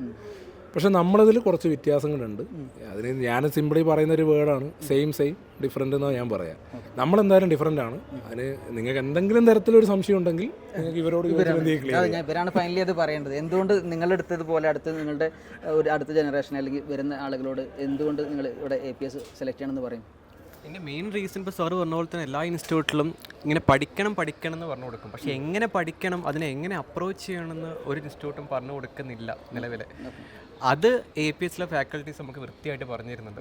ഇവിടെ പൊതുവേ പ്രൊഫഷണൽ കോഴ്സിന് കയറിയ പാടുന്ന എല്ലാവരും പറയും, അയ്യോ അതെങ്ങനെ പഠിച്ചെടുക്കുക, കാരണം CMA CA ഒക്കെ ഭയങ്കരമായിട്ട് പഠിക്കാനുണ്ട്. അങ്ങനെ ആ ഒരു ബേർഡൻ നമ്മുടെ തലയിൽ കിട്ടി വെക്കുന്ന, ഇപ്പോൾ എൻ്റെ ഫ്രണ്ട്സിൻ്റെ ഇടയിലാണെങ്കിലും മറ്റ് ഇൻസ്റ്റിറ്റ്യൂട്ട് പഠിക്കുന്ന ഫ്രണ്ട്സിന് പറയാം, എടാ ഒരുപാട് പഠിക്കാനുണ്ട്, അങ്ങനെയാണ് ഇങ്ങനെയാണ്. പക്ഷേ APS ആണെങ്കിൽ അതൊന്നുമല്ല, ആക്കി കുറച്ചേ ഉള്ളൂ, ആക്കി ഇത്രയേ ഉള്ളൂ. ആ ഒരു കൺസെപ്റ്റാണ്. ഒട്ടും പ്രഷറൈസ്ഡ് ഇല്ലാതെ, എന്താ പറയുക, ഒരു പ്രഷറും ചേർത്താതെ കൂളായിട്ട് ഒരു ഫ്ലോയിൽ അങ്ങ് എന്താ പറയുക കഴിഞ്ഞ് കിട്ടും. എങ്ങനെ പഠിക്കണം, അതെങ്ങനെ അപ്രോച്ച് ചെയ്യണം, ആ ഒരു. ഓക്കെ, അതിനോട് ആഡ് ചെയ്യാനുണ്ടോ? കാരണം ഞാൻ ഈ പല സ്റ്റുഡൻസും പറഞ്ഞു കേട്ടിട്ടുള്ളത് CMA അല്ലെങ്കിൽ CA ഒക്കെ പഠിക്കുന്നവർക്ക് ഹൈ പ്രഷറാണ് ഇവിടെ നിന്ന് കിട്ടുന്നത്, ഒരു ദിവസം പോലും ലീവ് കൊടുക്കുന്നില്ല. ഞാൻ ട്രെയിനിൽ യൂഷ്വലി ട്രാവൽ ചെയ്യുന്ന ആളാണ്. അപ്പോൾ ട്രെയിനിലൊക്കെ ഒരുപാട് ആളുകൾ കാലിക്കറ്റൊക്കെ പഠിക്കുന്ന, പല സ്ഥാപനങ്ങളും പഠിക്കുന്ന ആളുകളെ പരിചയപ്പെടുന്ന കുട്ടികളെ. അപ്പോൾ ഓണത്തിന് ഞങ്ങൾ ഈ പത്രക്കാരെ, ഞങ്ങൾക്ക് പിന്നെ ഓണം പെരുന്നാളൊന്നുമില്ല, അതുപോലെ തന്നെ ഈ ഓണത്തിനും പെരുന്നാളിനൊക്കെ വർക്കിനും ഇതുപോലെ പഠിക്കാൻ വേണ്ടി പോകുന്നത്. അപ്പോൾ ചോദിച്ചു കഴിഞ്ഞാൽ എല്ലാ ദിവസവും ഇത് തന്നെ ആയിരിക്കും. ട്രെയിനിലൊക്കെ ഇരുന്നിട്ട് ഡോറിൻ്റെ സൈഡിലൊക്കെ നിന്നിട്ട് ചെയ്തുകൊണ്ടിരിക്കുന്നുണ്ടായിരിക്കും. അപ്പോൾ അത്രയും പ്രഷർ ഇതിന് ആവശ്യമുണ്ടോ ശരിക്കും പഠിക്കാൻ? അത്രയും പ്രഷറിൻ്റെ ഒരു 10% പോലും ആവശ്യമുണ്ടെന്ന് തോന്നുന്നില്ല. ഓക്കെ. കാരണം ഞാൻ എൻ്റെ പഠിക്കുന്ന സമയം APSൽ കൃത്യമായി ഞാൻ ക്ലാസ്സിന് പോകാറുണ്ടായിരുന്നു. പിന്നെ ലാസ്റ്റ് എക്സാമിൻ്റെ ഒരു മന്ത് കംപ്ലീറ്റ്ലി ഫോക്കസ് ചെയ്ത് പഠിക്കുക എന്നുള്ളതാണ്. പക്ഷേ APSലെ ക്ലാസ്സിൻ്റെ എന്ന് പറഞ്ഞാൽ പൊതുവേ ഒരു പക്ഷേ ചിലയിടത്തു നിന്ന് നോട്ടും കാര്യങ്ങളൊക്കെ കിട്ടും, സ്പൂൺ ഫീഡിങ് ക്ലാസ്സുകളൊക്കെ എല്ലാം പ്രിപ്പയർ ആയിട്ടുള്ള എല്ലാ നോട്ടും കാര്യങ്ങളും കിട്ടലായിരിക്കും. അതിലൂടെ നമ്മൾ തന്നെ പ്രാക്ടീസ് ചെയ്യുക ഇതാക്കുക എന്നുള്ള ഇതായിരിക്കും. APSൻ്റെ ആ ഒരു കൾച്ചറിൽ തന്നെ നമുക്ക് അവിടെ നിന്ന് തന്നെ പഠിക്കണമെന്നെങ്കിൽ അവിടെ തന്നെ ഈവൻ രാത്രി വരെ അവിടെ തന്നെ നിന്ന് പഠിക്കുക ഇതാക്കുക എല്ലാ സപ്പോർട്ടുകളും ടീച്ചേഴ്സിൻ്റെ കാര്യങ്ങളും എല്ലാം ആ സമയം കിട്ടിയിരുന്നു. ഞാൻ കംപ്ലീറ്റ് ചെയ്തിട്ട് ഏകദേശം ഒരു 3-4 വർഷം കഴിഞ്ഞു. ഇപ്പോഴത്തെ APS എങ്ങനെയാണെന്നുള്ള കൃത്യമായി അറിയില്ല, പക്ഷെ എന്നാലും അത് തന്നെയാണെന്ന് വിശ്വസിക്കുന്നു. ഓക്കെ. അപ്പോൾ എല്ലാവരും സത്യത്തിൽ ഹാപ്പിയാണ്. മനുഷ്യൻ അത്യന്തികമായിട്ട് ഞാൻ വിശ്വസിക്കുന്നത് മനുഷ്യൻ പീസ്ഫുള്ളായിരിക്കണം, ഹാപ്പി ആയിരിക്കണം എന്നുള്ളതാണ്. അതിനകത്ത് ഏറ്റവും വലിയ കാര്യം എന്ന് പറഞ്ഞാൽ ചെറിയൊരു പോയിന്റ് ആഡ് ചെയ്യും. എല്ലായിടത്തും ക്ലാസ് എന്ന് പറഞ്ഞാൽ ഈ പ്രൊഫഷണൽ കോഴ്സിന് രാവിലെ 8 മണി മുതൽ 5 മണി വരെയൊക്കെ ഡെയിലി ക്ലാസ്. APSൻ്റെ ചരിത്രത്തിൽ തന്നെ ഈ കൊറോണ വന്നതിന് ശേഷമാണ് ഈവൻ നമ്മൾ ഉച്ചയ്ക്ക് ശേഷം തന്നെ ക്ലാസ് ആക്കിയത്. ഇവർക്കൊക്കെ എനിക്ക് തോന്നുന്നു രാവിലെ ഒരു 10 മണി മുതൽ 1:30 വരെയാണ് മാക്സിമം ക്ലാസ് എടുക്കുക. നമ്മൾ അത്രേ ക്ലാസ് എടുക്കുകയുള്ളൂ. അപ്പോൾ പിന്നെ അടുത്ത കമ്പാരിസൺ ആണ് എന്ത്, മറ്റേ ഇൻസ്റ്റിറ്റ്യൂട്ടിൽ ഇത്ര സമയം ക്ലാസ് എടുക്കുന്നു, നമ്മളിത്ര. ആക്ച്വലി എവിടെ എങ്ങനെ ക്ലാസ് എടുത്തു കഴിഞ്ഞാലും നമ്മൾ കൊടുക്കുന്ന അത്ര റിവിഷൻ ടൈം പഠിക്കാനുള്ള സമയമൊന്നും ഈ പറഞ്ഞ സമയം എടുത്താലും കിട്ടില്ല. അപ്പം നമ്മൾ പഠിപ്പിക്കുന്ന രീതി വ്യത്യാസമുണ്ട്, സബ്ജക്റ്റൊക്കെ സെയിം ആണ്, പഠിപ്പിക്കുന്ന രീതി വ്യത്യാസമുണ്ടെന്ന് മാത്രം. ചെറിയ കാര്യം. പിന്നെ പ്രഷർ ചെയ്യാന്ന് പറഞ്ഞ സംഭവമില്ല. നമുക്ക് ഇത് കഴിഞ്ഞാൽ എന്ത് എന്നുള്ളത് കൃത്യമായിട്ട് കൺവേ ചെയ്യാൻ പറ്റുകയാണെങ്കിൽ താല്പര്യമുള്ളവർ അതിനനുസരിച്ച് വന്നോളും. പിന്നെ തീരെ ഞാൻ നേരത്തെ പറഞ്ഞ കളിക്കാനൊക്കെ വരുന്ന ഒരാളെ നമുക്ക് പഠിപ്പിക്കാനൊന്നും പറ്റില്ല. പക്ഷേ ഇതിങ്ങനെയാണ്, ഇതിനിങ്ങനെ ബെനിഫിറ്റ് ഉണ്ട്, ഇതിങ്ങനെ പോയി കഴിഞ്ഞാൽ എൻജോയ് ചെയ്യാൻ പറ്റും. അതിന് റിയൽ ലൈഫായിട്ട് കുറേ കാണിച്ചു കൊടുക്കാൻ പറ്റും. അതിനകത്ത് നമ്മൾ കുട്ടികളെ വെറുതെ കുറേ മോട്ടിവേറ്റ് ചെയ്തിട്ടൊന്നും കാര്യമില്ല. കുട്ടികൾക്ക് പർപ്പസ് എന്താണെന്ന് കൃത്യമായിട്ട് ഡിഫൈൻ ചെയ്ത് കൊടുത്താൽ ഏത് കുട്ടിയും പഠിച്ചോളും. പഠിക്കാൻ താല്പര്യമില്ലാത്തതും പഠിക്കില്ല. ഇതിൻ്റെ ഇടയിൽ നമ്മൾ യാത്ര ചെയ്യുമ്പോൾ നല്ലതാണ്, പക്ഷേ അതിൻ്റെ അത്രയൊന്നും ഇതിനകത്ത് ഇല്ല. ഇനി അഭിപ്രായ വ്യത്യാസങ്ങളുണ്ടാവും സ്വാഭാവികമായിട്ട്. ഇങ്ങനെ ഞാൻ ഈ പറഞ്ഞ 3 കോഴ്സും ചെയ്തതാണ്. ഈവൻ ACCൻ്റെ ക്ലാസ് എടുത്താണ്, USCMക്ക് ഞാൻ ക്ലാസ് എടുത്തതാണ്. സബ്ജക്റ്റ് വൈസ് ആയാലും എന്തായാലും ഇതിനകത്തൊക്കെ മിനിമം കാര്യങ്ങളേ ഉള്ളൂ. അതിനകത്തൊരു ഡിഫറെൻറ്റ് ഡയമെൻഷൻസ് ഉണ്ടെന്ന് മാത്രം. അതിൽ കൃത്യമായിട്ട് കുട്ടികൾക്ക് പറഞ്ഞു കൊടുത്ത് അവരെ കൊണ്ട് ചെയ്യിപ്പിക്കും. എല്ലാവർക്കും ഒരേ കപ്പാസിറ്റി അല്ല, കുറച്ച് ആൾക്കാർ കുറച്ച് ടൈം അധികം ഇൻവെസ്റ്റ് ചെയ്യേണ്ടി വരും. എന്നാലും ഒരു എക്സാം പാസ്സാവാൻ അത്ര പ്രഷറൈസ് ചെയ്ത് പഠിക്കേണ്ട, ഒരു എൻട്രൻസ് കോച്ചിങ്ങിന് പഠിക്കുന്ന അത്ര എഫേർട്ടൊന്നും ഇതിന് ആവശ്യമില്ല. അപ്പോൾ എനിക്ക് തോന്നുന്നു നമുക്ക് വൈൻഡ് അപ്പ് ചെയ്യാൻ തോന്നുന്നു. ഞാൻ നേരത്തെ പറഞ്ഞു നിർത്തിയത് മനുഷ്യനെ അത്യന്തികമായിട്ട് എല്ലാവരും ആഗ്രഹിക്കുന്ന പീസ്ഫുള്ളും ഹാപ്പിനെസ്സുമാണ്. അപ്പോൾ നിങ്ങളെല്ലാവരും കാണുമ്പോൾ നിങ്ങൾ അതിലാണ് എന്നുള്ളത് എനിക്ക് തോന്നുന്നുണ്ട്. കാരണം നിങ്ങളെല്ലാവരും പീസ്ഫുള്ളാണ് അല്ലേ, ഹാപ്പിയാണ്. അപ്പോൾ ഈ ഒരു സന്തോഷവും സമാധാനമൊക്കെ ജീവിതത്തിൽ മുഴുവൻ ഉണ്ടാവട്ടെ എന്ന് ആശംസിക്കുകയാണ്. നിങ്ങൾ വരുന്ന അടുത്ത ജനറേഷന് ഈ ഷബീർ സാർ നിങ്ങൾക്ക് എങ്ങനെയാണോ കൂടെ നിൽക്കുന്നത് അതുപോലെ കൂടെ നിൽക്കാൻ നിങ്ങൾക്കും കഴിയട്ടെ എന്ന് ആശംസിച്ചു. ചെറിയൊരു കാര്യം, ഈ ഷബീർ സാർ എന്ന് പറഞ്ഞ ഇൻഡിവിജ്വൽ ആക്കിയത് അത് ശരിയല്ല. കാരണം ഞാനിങ്ങനെ ഫ്രീ ആയിട്ട് നടക്കുന്നത് എൻ്റെ കൂടെ നല്ല ഒരു ടീം ഉള്ളതുകൊണ്ടാണ്. ടീം എന്ന് പറയാൻ പറ്റില്ല, അവർ എൻ്റെ സ്റ്റുഡൻസ് ആണ്. APSലെ 90% ഫാക്കൽറ്റീസും എൻ്റെ സ്റ്റുഡൻസ് ആണ്. അങ്ങനെ ഒരു ജോബ് ഓഫറും കൂടി വെക്കുന്നുണ്ടല്ലേ? 100%. ഈവൻ കല്യാണം കൂടി കഴിപ്പിച്ചു കൊടുക്കും. അപ്പോൾ അല്ല, അങ്ങനെ ഒരു ടീം ഉള്ളത് കൊണ്ടാണ്. അല്ലാതെ ഒരു ഇൻഡിവിജ്വലായിട്ട് എനിക്ക് ഇത്രയും ചെയ്യാനൊന്നും പറ്റില്ല. അവരുള്ളത് കൊണ്ട് ഞാൻ നടക്കുന്നതേ ഉള്ളൂ. അല്ലാതെ അവരാണ് മെയിൻ. അവർ നന്നായിട്ട് പണിയെടുക്കുന്നതുകൊണ്ട് എനിക്ക് ഫ്രീ ആയിട്ട് നടക്കാൻ പറ്റും. ഓക്കെ. അപ്പോൾ എല്ലാവർക്കും എല്ലാവിധ ആശംസകളും നേരുന്നു. Okay, thank you.